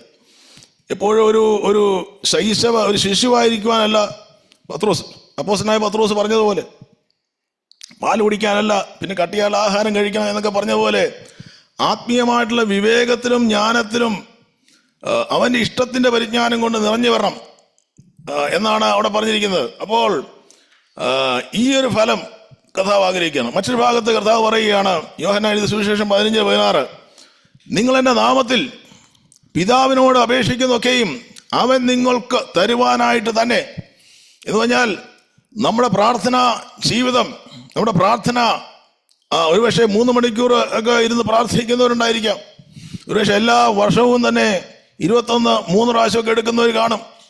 സ്വന്തം. പക്ഷേ ആ പ്രാർത്ഥനയ്ക്കുള്ളിൽ ആ ദൈവികമായ ഉത്തരങ്ങൾ വരുന്നതാണ്. ആമേൻ, അത് സംഭവിക്കുന്നുണ്ടോ എന്നുള്ളതാണ് നോക്കുന്നത്. അപ്പോൾ കർത്താവ് പറയാണ്, നമ്മുടെ പ്രാർത്ഥനകൾ കേൾക്കുന്ന നിമിത്തം സ്വർഗത്തിലെ പിതാവ് മഹത്വം എടുക്കും. അപ്പോൾ നമ്മൾ എത്ര മണിക്കൂർ പ്രാർത്ഥിച്ചെന്നുള്ള ക്വാണ്ടിറ്റി പ്രാർത്ഥിക്കണമെന്നല്ല വേണ്ടത്. 3 മണിക്കൂറെങ്കിലും നമ്മൾ ദിവസം പ്രാർത്ഥിക്കണമെന്ന് തന്നെയാണ് ഞാൻ പറയുന്നത്. പക്ഷേ ആമേൻ, എത്ര മണിക്കൂർ ഞാൻ പ്രാർത്ഥിച്ചു എന്ന് പറഞ്ഞിട്ട് അതിനകത്ത് അഭിമാനം കൊള്ളുന്നതിനപ്പുറത്ത് എൻ്റെ പ്രാർത്ഥനകൾക്ക് ദൈവം തന്നിരിക്കുന്ന സമയങ്ങൾക്കുള്ളിൽ ആമേൻ ദൈവത്തിൻ്റെതായ ഉത്തരങ്ങൾ നമ്മുടെ ജീവിതത്തിലേക്ക് ദൈവികമായ ഹിതത്തിലുള്ള ആമേൻ നമ്മുടെ പ്രാർത്ഥനകൾക്കുള്ളിൽ ദൈവഹിതം വെളിപ്പെടുവാനും നമ്മൾ അനേകർക്ക് വേണ്ടി ഇടിവിൽ നിന്ന് പ്രാർത്ഥിക്കുമ്പോൾ അവരുടെ ജീവിതത്തിൽ വ്യത്യാസങ്ങൾ വരുന്നതും ആമേൻ ഉണ്ടാകുന്നതും ഒക്കെ സാക്ഷ്യമായി നമുക്ക് കേൾക്കുവാൻ കഴിഞ്ഞിട്ടുണ്ട്. പ്രത്യേകിച്ച് നമ്മൾ ഇന്റർസെഷൻ മിനിസ്റ്റർ ചെയ്യുന്നുണ്ട്, വെറുതെ അല്ല ചെയ്യുന്നത്. സ്വന്തം പലരും അതിനെപ്പറ്റി സാക്ഷ്യം പറയാറുണ്ട്. സ്വന്തം ആ പ്രാർത്ഥനകൾക്കുള്ളിൽ ഒരു ശക്തിയുണ്ട്. അപ്പോൾ ദൈവസഭ ഒരുമിച്ച് പ്രാർത്ഥിക്കുമ്പോഴും ദൈവ മക്കൾ പ്രാർത്ഥിക്കുമ്പോഴും മറ്റുള്ളവരുടെ ജീവിതത്തിലും നമ്മുടെ ജീവിതത്തിലുമൊക്കെ ചില വ്യതിയാനങ്ങൾ വരുമ്പോൾ ആമേൻ ആ ഉത്തരങ്ങൾ വരുമ്പോൾ ആരാണ് മഹത്വം എടുക്കുന്നത്? സ്വർഗ്ഗത്തിലെ പിതാവ്. അപ്പോൾ പ്രാർത്ഥനാ ജീവിതം ആമേൻ ഈ ദിവസങ്ങൾ പുതുക്കപ്പെടണം. എങ്ങനെ പുതുക്കപ്പെടണം നമുക്ക് പറയാനുള്ള ആമേൻ നമുക്ക് അതല്ല നമ്മുടെ വിഷയം. പക്ഷേ ആത്മാവിൽ നമ്മൾ പ്രാർത്ഥിക്കുവാൻ, ശ്രദ്ധയോടെ പ്രാർത്ഥിക്കുവാൻ, മടുത്തു പോകാതെ പ്രാർത്ഥിക്കുവാൻ, വിശ്വാസത്തിൽ പ്രാർത്ഥിക്കുവാൻ, ദൈവഹിതപ്രകാരം പ്രാർത്ഥിക്കുവാൻ, ഉപവാസത്തോടെ പ്രാർത്ഥിക്കുവാൻ, കണ്ണുനീരോടെ പ്രാർത്ഥിക്കുവാൻ, ഈ ദിവസം യേശുക്രിസ്തുവിന്റെ നാമത്തിൽ പ്രാർത്ഥിക്കുവാൻ, ദൈവം ആഗ്രഹിക്കുന്ന തലങ്ങളിൽ ആമേൻ ഈ ദിവസം അന്യഭാഷകളിൽ പ്രാർത്ഥിക്കുവാൻ, അതേ ദൈവസന്നിധിയിൽ ഈ ദിവസങ്ങൾ മുഴങ്കാലം അടക്കുവാൻ തയ്യാറാണെങ്കിൽ അതിനു മുമ്പിൽ വെളിപ്പെടുന്ന ചില ദൈവിക ഉത്തരങ്ങളുണ്ട്. അതുകൊണ്ട് ദൈവം ആഗ്രഹിക്കുന്ന ഒരു പ്രാർത്ഥനാ ജീവിതത്തിലേക്ക് ദൈവത്തിന്റെ ആത്മാവ് നമ്മൾ ഈ ദിവസങ്ങൾ വഴി നടത്തട്ടെ എന്ന് പ്രാർത്ഥിക്കുക. ഹല്ലേലൂയ. അപ്പോൾ മറ്റൊരു ഭാഗത്ത് പറയുകയാണ്, കർത്താവ് പറയുന്നൊരു കാര്യമുണ്ട്. സത്യനമസ്കാരികൾ, നമുക്ക് യോഹന്നാൻ സുവിശേഷം 4:21 നമുക്ക് സുപരിചിതമായ ഒരു വേദവാക്യമാണ്, അത് വായിക്കണമെന്നില്ല. സത്യനമസ്കാരികൾ പിതാവിനെ ആത്മാവിലും സത്യത്തിലും നമസ്കരിക്കുന്ന നാഴിക വരുന്നു, ഇപ്പോൾ വന്നുമിരിക്കുന്നു. തന്നെ നമസ്കരിക്കുന്നവർ ഇങ്ങനെയുള്ളവരായിരിക്കണമെന്ന് പിതാവ് ഇച്ഛിക്കുന്നു. അപ്പൊ ദൈവം ഇച്ഛിക്കുന്നത് യഥാർത്ഥത്തിലുള്ള ദൈവിക സത്യ നമസ്കാരികൾ. നമ്മുടെ നമ്മുടെ നമ്മുടെ ആരാധനകൾക്കൊരു മാറ്റം വരുവാൻ ദൈവം ആഗ്രഹിക്കുകയാണ്. അപ്പൊ സത്യത്തിലും ആത്മാവിലും ആരാധിക്കുന്ന ദൈവസഭകൾ ഈ ദിവസങ്ങളിൽ ഉണ്ടാകുവാനാണ് ദൈവം ആഗ്രഹിക്കുന്നത്. അതിനകത്തൊരു ഫ്രൂട്ടുണ്ട്. അപ്പോൾ ദൈവത്തെ യഥാർത്ഥത്തിൽ ആരാധിക്കുന്നതിനകത്ത് ഇത് പലയിടത്തും ചടങ്ങുകളായി മാറുമ്പോൾ, പല വചന ശുശ്രൂഷകളും കേവലം ചടങ്ങുകളായി മാറുമ്പോൾ തലങ്ങളിലേക്ക് ആ ആത്മീയ ആരാധന വെളിപ്പെടുവാൻ, ഈ ദിവസങ്ങൾ ദൈവിക ശുശ്രൂഷകൾ വെളിപ്പെടുവാൻ ആണ് ദൈവം ആഗ്രഹിക്കുന്നത്. നമുക്ക് സമറിയക്കാരിയായ സ്ത്രീയോട് കർത്താവായ യേശു ക്രിസ്തു വചനം ശുശ്രൂഷിക്കുമ്പോൾ അവളുടെ ജീവിതത്തിലേക്ക് പെട്ടെന്ന് വന്നതൊരു മാനസാന്തരമായിരുന്നു. ആ സ്ത്രീ അവിടെ ഉണ്ടായിരുന്ന കുടം വെച്ചിട്ട് അവൾ ഓടിപ്പോയി നേരെ ഗ്രാമത്തിൽ ചെന്നിട്ട് ഒരു ഗ്രാമത്തെ മുഴുവൻ കർത്താവിൻ്റെ അടുക്കിലേക്ക് കൊണ്ടുവരിക. അപ്പോൾ കർത്താവ് അവിടെ നിന്നിട്ട് ഒരുപാട് സന്തോഷിക്കുന്നുണ്ട്. കർത്താവ് പറഞ്ഞു, ഈ സ്ത്രീയുടെ തീക്ഷ്ണതയെ കണ്ടപ്പോഴത്തേക്കും അതിനകത്തൊരു ഫലം കർത്താവ് കണ്ടപ്പോൾ യേശു പറഞ്ഞു, വിളവധികം വേലക്കാരോ ചുരുക്കം, അതുകൊണ്ട് വിളവിൻ്റെ നാഥനോട് നിങ്ങൾ പ്രാർത്ഥിക്കണം, ഒരു നല്ല കൊയ്ത്തിന് വേണ്ടി, നല്ല ഫലത്തിന് വേണ്ടി ഈ ദിവസങ്ങൾ ദൈവസഭകൾ എഴുന്നേൽക്കുവാൻ ഇടയാകണം. അവിടെ കർത്താവായ യേശു ക്രിസ്തു സന്തോഷിക്കുന്നുണ്ട്. അവൻ സാത്താൻ മിന്നൽ പിണർ പോലെ ആകാശത്ത് വീഴുന്ന കണ്ടിട്ട് കർത്താവ് ആത്മാവിൽ സന്തോഷിക്കുന്നുണ്ട്. അത് പൈശാചിക മണ്ഡലങ്ങളുടെ മേലുള്ള ജയം കാണുമ്പോൾ കർത്താവായ യേശു ക്രിസ്തു സന്തോഷിക്കുകയാണ്. ഈ ദിവസങ്ങളിലും അന്ധകാര പൈശാചിക ബന്ധനങ്ങളുടെ മേൽ ദൈവസഭ ജയമെടുക്കുമ്പോൾ സന്തോഷിക്കുന്ന ഒരു സ്വർഗമുണ്ട്, ഒരു കർത്താവുണ്ട്. ഈ ദിവസങ്ങളിലും ആമേൻ നമുക്ക് ആരുടെയും അതേ നമ്മുടെ വചന ശുശ്രൂഷകളിൽ സത്യവചനം യഥാർത്ഥത്തിൽ പ്രസംഗിക്കപ്പെടുവാനാണ് ദൈവം ആഗ്രഹിക്കുന്നത്. ആ ദൈവിക ശുശ്രൂഷകൾ വെളിപ്പെടുമ്പോഴാണ് പലപ്പോഴും ഒരു ഫലമുള്ളതായിട്ട് നമുക്ക് കർത്താവ് അതിനെ കാണുകയുള്ളൂ. അപ്പോൾ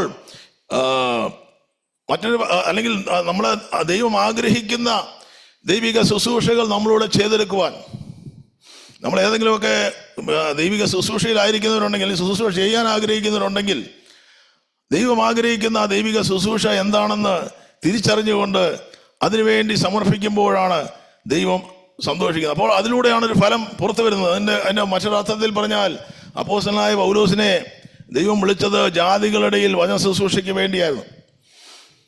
എന്നാൽ പത്രോസിനെ വിളിച്ചത് യഹൂദന്മാരുടെ ഇടയിൽ വചന ശുശ്രൂഷിക്കാൻ വേണ്ടിയാണ്. യഥാർത്ഥത്തിൽ നോക്കിയാൽ തിരിച്ചാണ് ചിന്തിക്കേണ്ടത്. യഹൂദന്മാരുടെ ഇടയിൽ പ്രസംഗിക്കേണ്ട പൗലോസാണ്. പത്രോസ് അല്ലെങ്കിൽ ജാതികളുടെ ഇടയിൽ പ്രസംഗിക്കേണ്ടത്. പക്ഷേ ദൈവിക വിളിയും തെരഞ്ഞെടുപ്പും വ്യത്യസ്തമായിരുന്നു.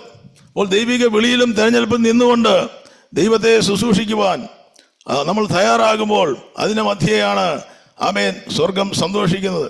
ഒരുപക്ഷെ ഇന്ന് ഈ വചനം പ്രസംഗിക്കുമ്പോഴും ഇതിനകത്തൊരു ഫലം ചിലരുടെ ജീവിതത്തിലെങ്കിലും ഒരു മാറ്റം വന്നില്ലെങ്കിൽ സ്തോത്രം, ഇതിനകത്ത് ഒരുപക്ഷെ ജനം കൈയടിച്ചേക്കാം. ഇന്ന് പല സഭകളിലും പോകുമ്പോൾ നമുക്ക് കാണുവാൻ സാധിക്കുന്നുണ്ട്. അമേരിക്കൻ ചേർച്ചുകളിലുള്ള കാര്യങ്ങളാണ്. അവർ എഴുന്നേറ്റ് നിന്ന് കൈയടിക്കും, സ്തോത്രം, പിന്നെ ഇരിക്കും. പക്ഷേ ഒരല്പം കഴിയുമ്പോഴത്തേക്കും ഈ ജനം എഴുന്നേൽക്കുകയും കൈയടിക്കുകയും ചെയ്യാതിരിക്കുമ്പോൾ ഈ വചനം ശുശ്രൂഷിക്കുന്ന ആൾക്ക് ഒരു ബുദ്ധിമുട്ട് തോന്നും. കാരണം ഞാൻ പറയുന്ന വചനം അങ്ങോട്ട് ഏൽക്കുന്നില്ലെന്ന് തോന്നും. അപ്പോൾ ഇവരെ സന്തോഷിപ്പിക്കാൻ വേണ്ടി, ഇവരുടെ കൈയടി കിട്ടാൻ വേണ്ടി വചന ശുശ്രൂഷയ്ക്ക് ഒരു മാറ്റം വരും. അവരെ സന്തോഷിപ്പിക്കാനല്ല ദൈവത്തിൻ്റെ വചനം പറയുന്നത്. ദൈവിക വചനം സംസാരിക്കപ്പെടുന്നത് സ്വർഗം സന്തോഷിക്കണം, ജനം വിടുവിക്കപ്പെടണം, ജനം മാനസാന്തരത്തിലേക്ക് നയിക്കണം, ജനങ്ങൾ ആമേൻ കഥാന് വരവിന് വേണ്ടി ഒരുങ്ങണം, അവരുടെ ജീവിതത്തിൽ യഥാർത്ഥത്തിലുള്ള ദൈവിക പ്രവൃത്തികളും അനുഗ്രഹങ്ങളും കടന്നു വരണം. അപ്പോൾ അല്ലെങ്കിൽ മറ്റൊരു രീതിയിൽ പറഞ്ഞാൽ, ഒരു വയലിൻ വായിക്കുന്ന ഒരു വ്യക്തിയാണ്, നന്നായിട്ട് വയലിൻ വായിക്കുന്ന ഒരാളായിരുന്നു. അദ്ദേഹത്തിന് അരങ്ങേറ്റമായിരുന്നു. അദ്ദേഹം വയലിൻ നന്നായിട്ട് വായിച്ചു, ഇംഗ്ലീഷ് ക്ലാസിക്കൽ മ്യൂസിക്. അപ്പോൾ ഇത് നന്നായിട്ട് അറിയാവുന്നവർക്ക് മാത്രമേ മനസ്സിലാകത്തുള്ളൂ ഇതിൻ്റെ പൂർണ്ണത. അപ്പോൾ എല്ലാവരും എഴുന്നേറ്റ് കരഘോഷം മുഴക്കി, നിൽക്കുന്നില്ല, വീണ്ടും വീണ്ടും കരഘോഷമാണ്. പക്ഷേ ഇദ്ദേഹത്തിൻ്റെ മുഖത്തൊരു സന്തോഷമില്ല. അപ്പോൾ ഇദ്ദേഹം തോടി ചോദിച്ചു, ഇതെന്താ നിങ്ങൾക്ക് സന്തോഷമില്ലാത്തത്? അപ്പോൾ അദ്ദേഹം പറഞ്ഞൊരു കാര്യം, അദ്ദേഹം പറഞ്ഞത്, എന്നെ പഠിപ്പിച്ച എൻ്റെ ആശാനുണ്ട്, അല്ലെങ്കിൽ എൻ്റെ സാറുണ്ട്, അദ്ദേഹത്തിൻ്റെ മുഖത്ത് ഒരു സന്തോഷം, അദ്ദേഹം ഇതുവരെ കൈയടിച്ചിട്ടില്ല. സ്തോത്രം. കാരണം ഇദ്ദേഹം വായിച്ചതിനകത്തുള്ള തെറ്റ് എന്താണെന്ന് ഈ കേൾക്കുന്നവർക്ക് അറിയത്തില്ല. പക്ഷെ ഈ പഠിപ്പിച്ച വിദ്വാൻമാർ വിദ്വാനായ അറിയാം എന്ന് പറഞ്ഞ പോലെ നമ്മൾ എന്തെല്ലാം സ്തോത്രം പറഞ്ഞാലും കേട്ടാലും സ്വർഗം ദൈവം സന്തോഷിക്കുവാൻ ദൈവം അതിനകത്ത് ക്വാളിറ്റി കാണുന്നില്ലെങ്കിൽ നമ്മൾ എന്തെല്ലാം ചെയ്തിട്ടും അതിനകത്ത് പലപ്പോഴും പ്രയോജനമില്ല. സ്തോത്രം. അപ്പോൾ ഈ ദിവസങ്ങളിലും സ്വർഗത്തിലെ ദൈവത്തെ പ്രസാദിപ്പിക്കുന്നതായിട്ടുള്ള ദൈവിക ആമേൻ ശുശ്രൂഷകളും ദൈവികമായിട്ടുള്ള പ്രവൃത്തികളും നമ്മുടെ ജീവിതത്തിൽ ആമേൻ കർത്താവിനെ പ്രസാദിപ്പിക്കാൻ തുടങ്ങുമ്പോൾ ദൈവം പറയും, അതേ, ഇതിനകത്ത് ഒരു ഫലമുണ്ട്, ഇതിനകത്ത് ഒരു പ്രയോജനമുണ്ട്. ഒരുപാട് നാളൊന്നും ദൈവത്തിന് വേല ചെയ്തില്ലെങ്കിലും ഒരുപാട് കാര്യങ്ങളൊന്നും ചെയ്തില്ലെങ്കിലും ദൈവം ആഗ്രഹിക്കുന്ന എൻ്റെ ജീവിതത്തിൽ ചെയ്യുവാൻ സാധിച്ചാൽ ആമേൻ ദൈവം കാണുന്നത് അതൊരു ഫലമാണ്. അപ്പോൾ ഒരുവന്റെ ജീവിതത്തിലേക്ക് ഫലം കടന്നു വരണമെങ്കിൽ ഹല്ലേലൂയ. അപ്പോൾ ചില കാര്യങ്ങൾ മാത്രം നമ്മൾ സംസാരിച്ചു. എന്നാൽ ആ ഒരു ഫലം ജീവിതങ്ങളുടെ മേൽ കടന്നു വരണമെങ്കിൽ നമ്മൾ ഏറ്റവും പ്രധാനപ്പെട്ട കാര്യം മറ്റൊന്നുമല്ല, ആ ഒരു വൃക്ഷത്തിൻ്റെ ഫലം അത് പുറത്തു വരണമെങ്കിൽ അതിൻ്റെ ഏറ്റവും പ്രാധാന്യമേറിയ കാര്യം അതിൻ്റെ വേരാണ്. ആ വേര് എത്രമാത്രം ആഴങ്ങളിലേക്ക് പോകുന്നോ, ആ വേര് എത്രമാത്രം സ്ട്രോങ് ആണോ അതിനനുസരിച്ചാണ്, അല്ലെങ്കിൽ ഒരു ബിൽഡിങ്ങിൻ്റെ ഫൗണ്ടേഷൻ എത്ര സ്ട്രോങ് ആണോ അതിനനുസരിച്ചാണ് ബിൽഡിങ് നിൽക്കുന്നത്. അതുകൊണ്ട് രണ്ട് കെട്ടിടത്തിൻ്റെ മേൽ കൊടുങ്കാറ്റ് ആഞ്ഞടിക്കുന്നതായിട്ട് യേശു പറയുന്നുണ്ട്. പക്ഷെ ഒന്ന് തകർന്നില്ല, ഒന്ന് തകർന്നു വളരെ വേഗത്തിൽ. കാരണം അതിൻ്റെ ഫൗണ്ടേഷൻ മോശമായിരുന്നു. നമ്മുടെ ജീവിതത്തിലും നിലനിൽക്കുന്ന ഫലം ആമേൻ ചില നാളുകളിലേക്കല്ല, നിത്യതയോളം നിലനിൽക്കുന്ന ഒരു ഫലം ദൈവമക്കളുടെ ജീവിതത്തിലൂടെ വെളിപ്പെടുവാൻ ആണ് സ്വർഗം ആഗ്രഹിക്കുന്നത്. ഇന്ന് ഇത് കേൾക്കുമ്പോൾ ആമേൻ ചിലരെങ്കിലും കർത്താവേ എന്നെ ഒരു ഫലപ്രദമായ ഒരു വൃക്ഷമാക്കി, ദൈവത്തിന് ഫലമുള്ളവനാക്കി, ദൈവം സന്തോഷിക്കുന്ന ആമേൻ ഫലങ്ങൾ എന്നിലൂടെ പുറത്തു വരുവാൻ കർത്താവേ ഈ ദിവസം ഇടയാക്കണമേ എന്ന് പ്രാർത്ഥിക്കുന്നുണ്ടെങ്കിൽ തീർച്ചയായിട്ടും നമുക്ക് കഴിഞ്ഞ ആളുകൾ ഏറെ ഈ വർഷം 2025 മധ്യേ നിൽക്കുമ്പോൾ ആമേൻ കർത്താവ് നമ്മുടെ ജീവിതത്തിൽ അധിക ഫലം കായ്ക്കുവാൻ തക്കവണ്ണം സ്വർഗം ഇടയാക്കട്ടെ. അപ്പോൾ യഹോവയിൽ യെരമ്യാ പ്രവാചകന്റെ പുസ്തകം 17-7-8 വാക്യങ്ങൾ കിട്ടിയെങ്കിൽ വായിക്കാം. നമുക്ക് വേഗത്തിൽ വായിക്കാം. ചില കാര്യങ്ങൾ മാത്രം പെട്ടെന്ന് സൂചിപ്പിച്ചിട്ട് മാത്രം മുന്നോട്ട് പോവുകയാണ്. അപ്പോൾ ഫലം കായ്ക്കുന്നവരായി മാറണമെങ്കിൽ നമ്മൾ എന്ത് ചെയ്യണം? അവിടെ സങ്കീർത്തനം 1, അതെ, സങ്കീർത്തനം 1-ലും യെരമ്യാ പ്രവാചകന്റെ പുസ്തകം 17-ലും ഒക്കെ ഏകദേശം സെയിമാണ്. ഞാൻ നമ്മുടെ പറമ്പിൽ നിൽക്കുന്ന ഒരു ചെടി വലിച്ചു വരാൻ നോക്കിയപ്പോൾ ഒരെണ്ണം പെട്ടെന്ന് പോകുന്നു, പക്ഷേ മറ്റൊരു ചെടിയെ പിടിച്ച് പൊക്കിയിട്ട് പോരുന്നില്ല. കാരണം അതിൻ്റെ റൂട്ട്സ് വളരെ സ്ട്രോങ് ആണ്. അതിനെ നന്നായിട്ട് കിളച്ചെങ്കിൽ മാത്രമേ പുറത്തു വരത്തുള്ളൂ എന്ന് പറഞ്ഞതുപോലെ നമ്മുടെ റൂട്ട് എത്ര ആഴത്തിലാണോ അതിനനുസരിച്ചാണ് നമ്മളിലുള്ള ഫലം വരുന്നത്. നമ്മൾ എത്ര കാറ്റടിച്ചാലും അത് തകർന്നു പോകാതിരിക്കുന്നത്, അല്ലെ, മറിഞ്ഞു പോകാതിരിക്കുന്നത്. കിട്ടിയെങ്കിൽ നമുക്ക് വായിക്കാം. യെരമ്യാ പ്രവാചക പുസ്തകം 17-ന്റെ യഹോവയിൽ ആശ്രയിക്കുകയും യഹോവ തന്നെ ആശ്രയിക്കുകയും ചെയ്യുന്ന മനുഷ്യൻ ഭാഗ്യവാൻ. അവൻ വെള്ളത്തിനരികെ നട്ടിരിക്കുന്നതും ആറ്റരികെ വേരൂന്നിരിക്കുന്നതുമായ വൃക്ഷം പോലെയാകും. ഉഷ്ണം തട്ടുമ്പോൾ അത് പേടിക്കയില്ല, അതിന്റെ ഇല പച്ചയായിരിക്കും. വരൾച്ചയുള്ള കാലത്തും പാട്ടം തട്ടാതെ ഫലം കായ്ച്ചുകൊണ്ടിരിക്കും. അപ്പോൾ യഹോവയിൽ ആശ്രയിക്കുകയും യഹോവ തന്നെ ആശ്രയമായിരിക്കുകയും ചെയ്യുന്ന മനുഷ്യൻ ഭാഗ്യവാൻ. അപ്പോൾ നമ്മുടെ യഹോവയിൽ തന്നെ ആശ്രയമായിരിക്കുവാൻ, അവൻ വെള്ളത്തിനരികെ നട്ടിരിക്കുന്നതും, അല്ലേ, ആറ്റരികെ വേര്. അപ്പൊ ആറ്റരികെ വേരൂന്നിരിക്കുന്നത് എന്ന് പറഞ്ഞാൽ ആ റൂട്ട്സ് പോകുന്നത് എപ്പോഴും ജലാശയത്തിലേക്കായിരിക്കണം. ഒരു റൂട്ട് അല്ലെങ്കിൽ ഒരു വേര് പോകുന്നത് എപ്പോഴും അത് നീങ്ങിക്കൊണ്ടിരിക്കും. നമ്മൾ അറിയുന്നില്ലെങ്കിൽ അത് വളർന്നുകൊണ്ടിരിക്കുകയാണ്, അത് താഴോട്ട് പോയിക്കൊണ്ടിരിക്കുകയാണ്, അത് വെള്ളത്തെ നോക്കി സഞ്ചരിച്ചുകൊണ്ടിരിക്കുക. അപ്പൊ നമ്മുടെ ലക്ഷ്യം, നമ്മുടെ റൂട്ട് യഥാർത്ഥത്തിൽ വെള്ളത്തിനരികിലേക്കാണെങ്കിൽ നമ്മൾ വളരും കേട്ടോ. സ്തോത്രം. പുറമേ ഒന്നും സംഭവിച്ചില്ലെങ്കിലും അകമേ ഒരു വളർച്ച വരും. അത് പിന്നീട് പുറമേ പ്രതിഫലിക്കുമെന്ന് ആമേൻ തിരുവചനത്തിലൂടെ കാണും. ഒരു വൃക്ഷമായാൽ പ്രത്യാശയുണ്ട് കേട്ടോ. അതിനെ വെട്ടിയാൽ പിന്നെയും അത് കിളിർക്കും.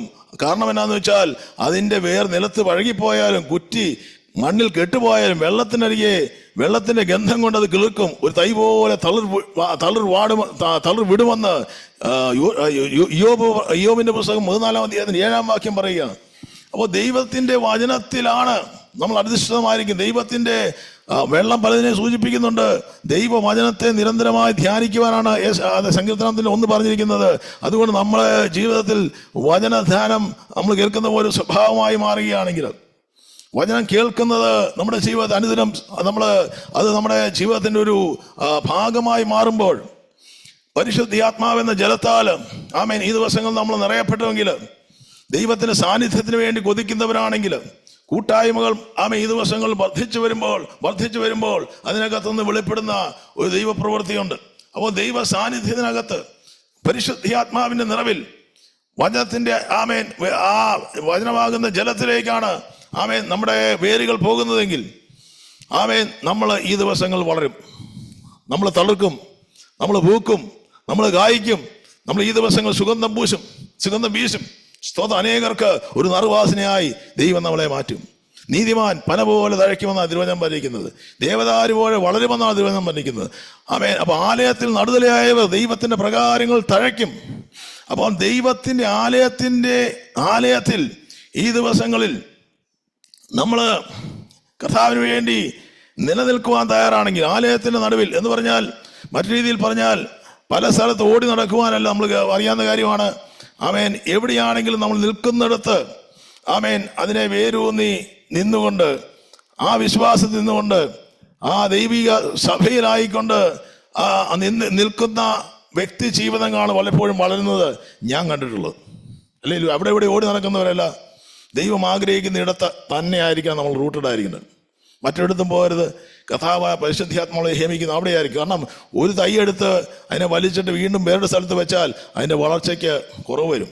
പിന്നെ അതെടുത്ത് മാറ്റി വെച്ചാൽ അതിൻ്റെ വളർച്ചയ്ക്ക് മാറ്റം വരും. അപ്പോൾ അത് നമുക്ക് കാണുവാൻ സാധിക്കുന്നുണ്ട്. അപ്പോൾ ഒരു ദൈവസഭയിൽ പോകുന്ന വ്യക്തിയെ കാണുമ്പോൾ അറിയാം. റോമൻ സഭയെ പറ്റി പറഞ്ഞിരിക്കുന്ന റോമൻ സഭയിൽ പോകുന്നവരുടെ വിശ്വാസം ലോകപ്രസിദ്ധമാണ്.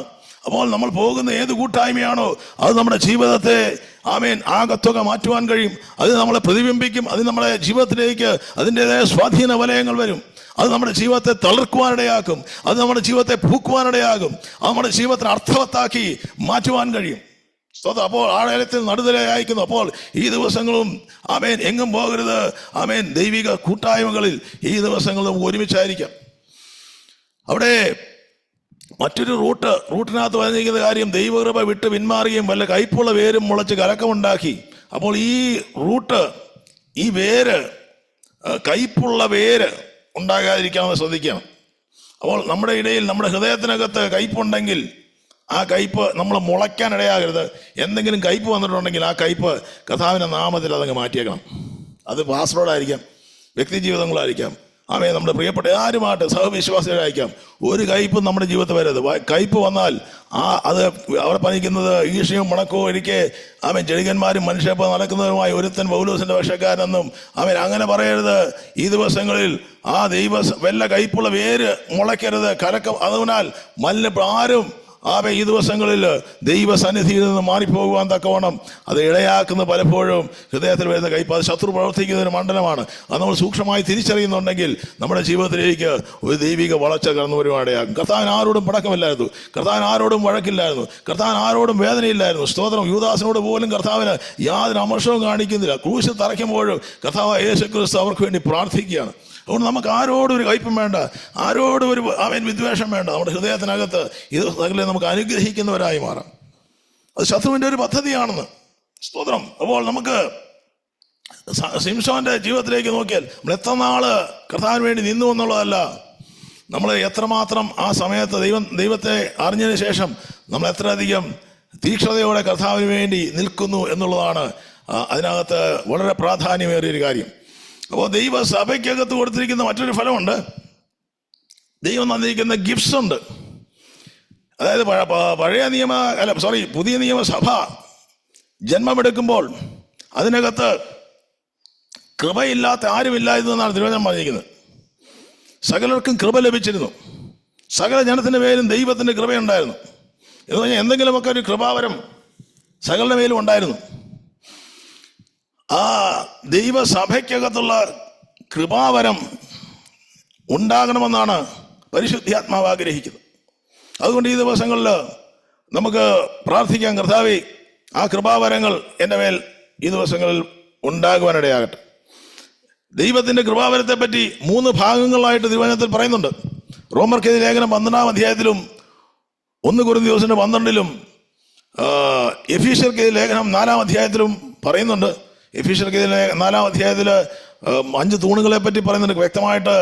അത് കൃപാവരങ്ങളെ പറ്റിയല്ല പറഞ്ഞിരിക്കുന്നത്, മാത്രമല്ല അതിനോട് ചേർന്നുള്ള കാര്യങ്ങളും പറഞ്ഞിട്ടുണ്ട്. റോമർക്ക് ലേഖനത്തിന്റെ 12-ാം അധ്യായം 1 കൊറിന്ത്യൻസ് 12 സമയമുള്ള വായിച്ചാൽ മതി. 1 Romans chapter 12, 1 Corinthians 12. അപ്പോൾ അവിടെ അനവധി കൃപാവ് ഏകദേശം 20-ൽ പരം വരങ്ങൾ ദൈവസഭയുടെ മേൽ പകർന്നിട്ടുണ്ട്. അപ്പോൾ ഈ ദൈവിക വരങ്ങൾ ഒരു വ്യക്തിയുടെ മേൽ വെളിപ്പെടുമ്പോൾ അതിനകത്ത് ഏറ്റവും ശ്രേഷ്ഠമായി വെച്ചിരിക്കുന്നത് പ്രവചനപരമാണ്. പ്രവചനപരം എല്ലാവർക്കും കിട്ടത്തില്ല. പക്ഷേ 1 കൊരിന്ത്യസ് 12 ഞാൻ എന്തുകൊണ്ടാണ് ഇത് പറയുന്നത് ഞാൻ ഇതിലേക്ക് വരാം.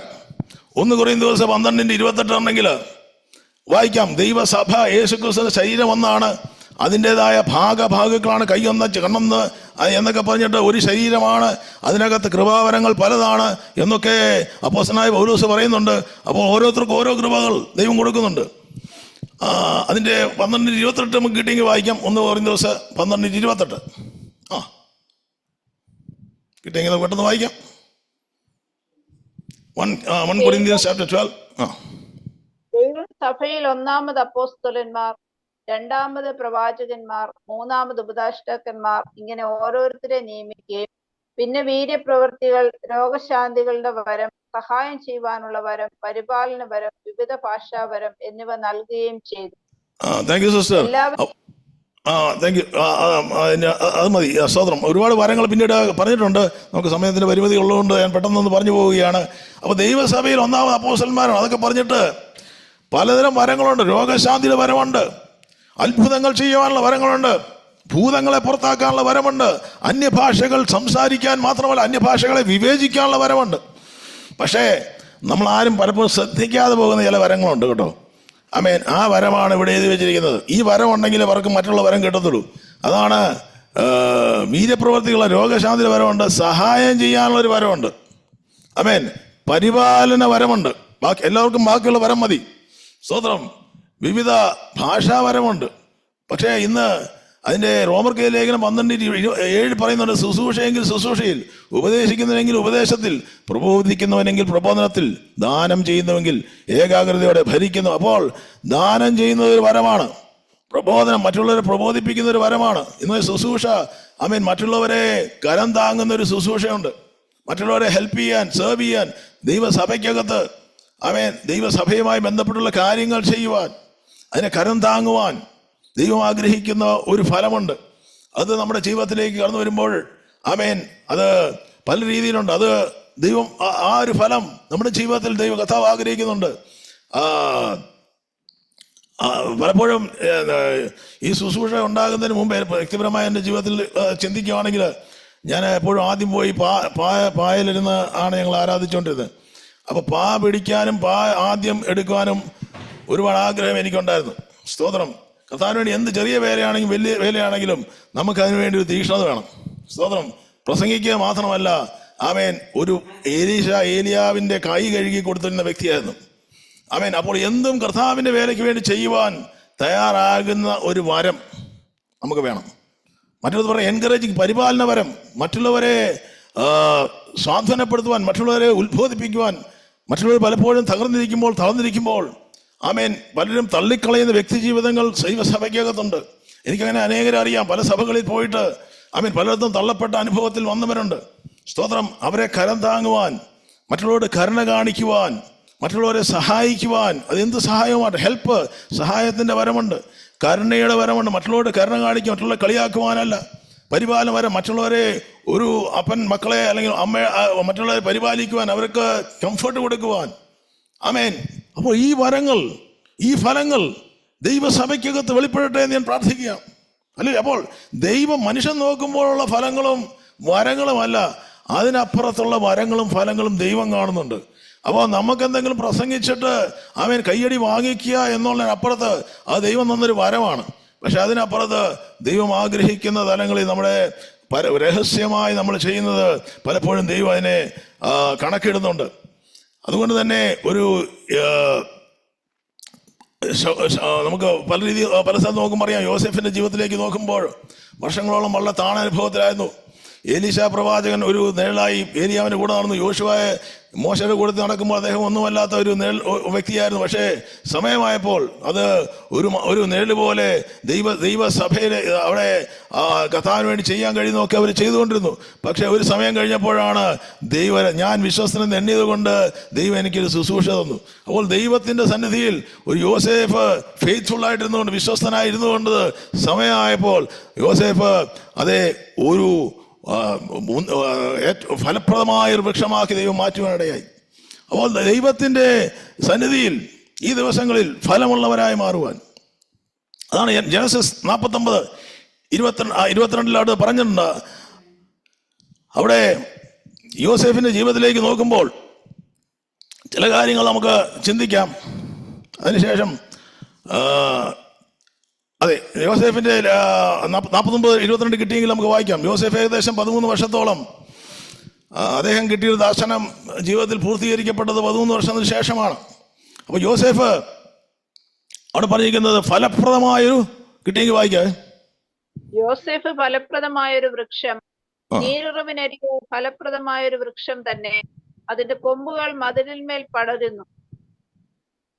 സിസ്റ്റർ വായിച്ചു. വില്ലാളികൾ അവനെ വിഷമിപ്പിച്ചു, അവർ എയ്തു അവനോട് പൊരുതി, അവന്റെ വില്ല ഉറപ്പോടെ നിന്നു, അവന്റെ ഭുജം യാക്കോബിൻ വല്ലഭന്റെ കയ്യാൽ ബലപ്പെട്ടു. ഇസ്രായേലിന്റെ പാറയായ ഇടയന്റെ നാമത്താൽ തന്നെ, അത് ഇസ്രായേലിന്റെ പാറയായ ഇടയന്റെ നാമത്താൽ തന്നെ അവന്റെ കരം ബലപ്പെട്ടു. യോസേഫ് കണ്ട ഒരു ദർശനം നമുക്കറിയാം. അദ്ദേഹത്തിന് ഒരു പ്രധാനമന്ത്രി ആകുമെന്നുള്ള ദർശനമായിരുന്നു. പക്ഷെ ആയത് പ്രധാനമന്ത്രി ഒന്നും അല്ലായിരുന്നു, അദ്ദേഹം അടിമയായിത്തീർന്നു. വർഷങ്ങളോളം ജീവിതത്തിനകത്ത് യാതൊരു ഫലവുമില്ല. ആമേൻ. പക്ഷേ യോസേഫിന്റെ ജീവിതത്തിൽ ഫലമില്ല എന്ന് പലരും പറഞ്ഞിരിക്കാം. പക്ഷേ ദൈവം പറയും ഫലമുണ്ട്. കാരണം യോസേഫ് ജീവിതത്തിലൂടെ കടന്നു പോകുന്ന ഓരോ അനുഭവത്തിലും ദൈവം യോസേഫിനെ ചെത്തി മിനുക്കിക്കൊണ്ടിരിക്കുകയായിരുന്നു. ഗോഡ് വാസ് ഷേപ്പിംഗ് ജോസഫിനെ ദൈവം ഒരു പ്രധാനമന്ത്രി ആക്കി തീർത്തുകൊണ്ടിരിക്കുകയായിരുന്നു. ഒരു പ്രധാനമന്ത്രി ആയി ആ സ്ഥാനത്ത് ഇരിക്കുവാൻ കൊള്ളാകുന്നവനാക്കി യോസേഫിനെ എത്ര വർഷമാണെങ്കിലും 13 വർഷമാണോ 16 വർഷമാണോ ജീവിതത്തിലൂടെ കടന്നുപോയ അനുഭവങ്ങൾക്കുള്ളിൽ ഹി വാസ് ബീങ് ഷേപ്ഡ്. ഒരുപക്ഷെ പലരും പറഞ്ഞേക്കാം, നിങ്ങൾ ആമേൻ ജീവിതത്തിൽ ഫലമില്ല, നിങ്ങൾ പോകുന്ന കഷ്ടങ്ങളും ദുഃഖങ്ങളും ആയിരിക്കുന്ന നിരാശയുടെ അനുഭവങ്ങളിലുമൊക്കെ ആമേ ഒരു ഫലവുമില്ലെന്ന് പറഞ്ഞേക്കാം. പക്ഷേ ഇന്ന് വിശ്വാസത്തോടെ പറയണം കേട്ടോ, ഹല്ലേലൂയ. ദൈവത്തെ സ്നേഹിക്കുന്നവർക്ക്, അവന്റെ പദ്ധതി അനുസരിച്ച് വിളിക്കപ്പെട്ടവർ സർവ്വതും ദൈവം നന്മയ്ക്കായി കൂടി വ്യാപരിക്കുന്നു. അപ്പോൾ യോസേഫ് ഫലപ്രദമായ വൃക്ഷമാണെന്ന് പ്രവചന ദൂതിലൂടെ ദൈവത്തിന്റെ പരിശുദ്ധാത്മാവ് പറയുകയാണ്. അവിടെ യേശുക്രിസ്തു പറയുന്നുണ്ട്, ഒരു മുന്തിരിവള്ളിയോടെ ഫലങ്ങൾ വരണമെങ്കിൽ അതിൻ്റെ ചില കൊമ്പുകൾ ചിലത് പ്രൂൺ ചെയ്യണം, ചെത്തി വെടിപ്പാക്കണം എന്ന് പറഞ്ഞിരിക്കുന്നതിന് കാരണം മറ്റൊന്നുമല്ല, നമ്മൾ കടന്നു പോകുന്ന അനുഭവങ്ങൾക്കുള്ളിൽ പലപ്പോഴും വേദനിക്കുന്ന അനുഭവങ്ങളിലൂടെ നമ്മൾ കടന്നു പോകുമ്പോൾ, ഹല്ലേലൂയ, നമ്മൾ പലപ്പോഴും വേദനിക്കുന്ന അനുഭവങ്ങൾ കടന്നു പോകുമ്പോൾ ഒരു കാര്യം തിരിച്ചറിഞ്ഞോ, ദൈവം നമ്മളെ ശിക്ഷിച്ച് നമ്മളെ ഹീസ് പ്രൂണിങ് അസ്. കർത്താവ് നമ്മളെ നിരസിക്കുകയല്ല, നമ്മളെ തള്ളിക്കളയുകയല്ല. കർത്താവ് നമ്മളെ ഈ ദിവസങ്ങൾ പ്രൂൺ ചെയ്തുകൊണ്ടിരിക്കുക. ഇംഗ്ലീഷ് ശിക്ഷിച്ച് ബാലശിക്ഷ നൽകുകയാണ്, അല്ലേ?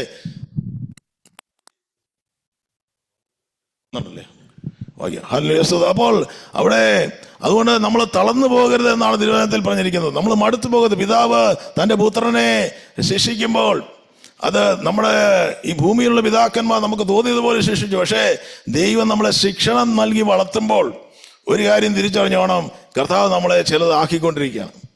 ദൈവം നമ്മളെ ചില ഷേപ്പിലേക്ക് മാറ്റിക്കൊണ്ടിരിക്കുകയാണ്.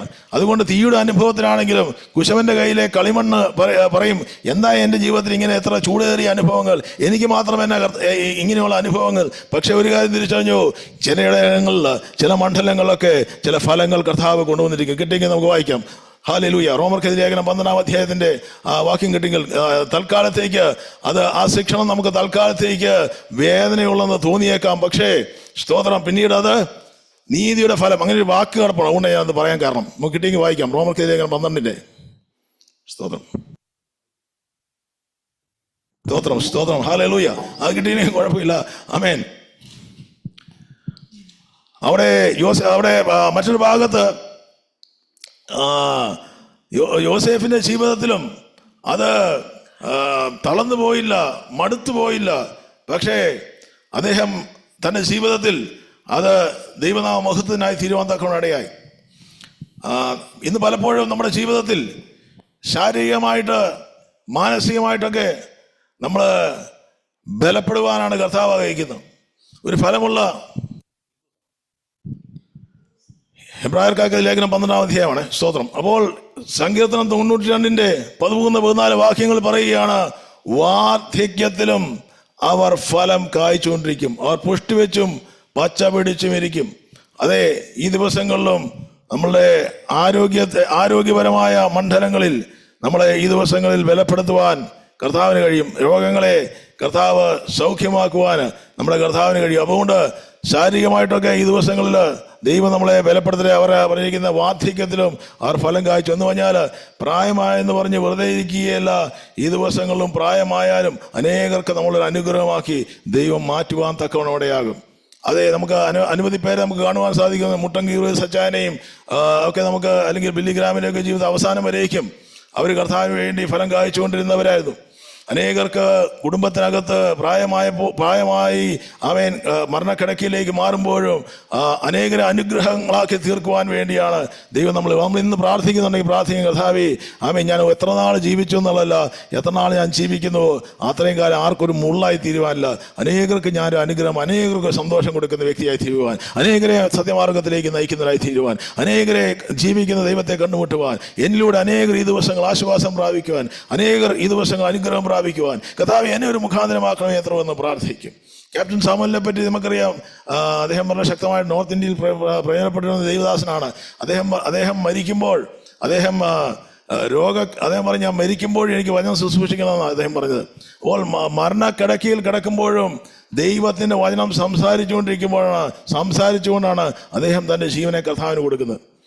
അതേ കർത്താവായ യേശു ക്രിസ്തുവും ആമേൻ ജീവിതത്തിലേക്ക് നോക്കിയാലും അവസാനം വരെ ഓടുവാൻ, അവസാനം വരെ തളർന്നു പോകാതെ ആമേൻ ഫലം കായ്ക്കുന്ന ഒരു ജീവിതമായിരുന്നു. കർത്താവ് കേവലം 3.5 വർഷം മാത്രമേ ജീവിച്ചുള്ളെങ്കിലും, 3 വർഷം മാത്രമേ ശുശ്രൂഷിച്ചുള്ളെങ്കിലും തൻ്റെ ആമേൻ വളരെ ചുരുങ്ങിയ സമയത്തിനുള്ളിൽ കർത്താവ് വളരെ ഏറ്റവും ഫലപ്രദമായ ഒരു ദൈവിക മിനിസ്ട്രിയെ ചെയ്യുവാൻ തക്കവണ്ണോടെയായി. ഒരു യോഹന്നാൻ വളരെ ഷോർട്ടായിട്ടുള്ള ടൈം മാത്രമേ ശുശ്രൂഷിച്ചുള്ളെങ്കിലും അല്പനേരം കത്തിശോഭിക്കുന്ന വിളക്കായിരുന്നു യോഹന്നാനെങ്കിലും തിരുവചനം പറയുന്നു യോഹന്നാനെ പോലെ ഒരു വ്യക്തി, ആമേൻ, ഒരു പഴയ നിയമത്തിലെ ഭക്തനെ അത്ര ശ്രേഷ്ഠനായിട്ടാണ് കർത്താവായ യേശു ക്രിസ്തു അദ്ദേഹത്തെ കാണുന്നത്. അതുകൊണ്ട് ഈ ദിവസങ്ങളിലും നമുക്ക് നമ്മുടെ ശരീരങ്ങൾ കർത്താവിന് വേണ്ടി ഓടുവാൻ തക്കവണ്ണം നമ്മുടെ ശരീരങ്ങളെ നമുക്ക് ഒരു യാഗമായി ദൈവകരങ്ങളിലേക്ക് നമുക്ക് ഏൽപ്പിക്കാം. സ്തോത്രം. അതുകൊണ്ട് നമ്മുടെ ശരീരങ്ങളെ നമ്മൾ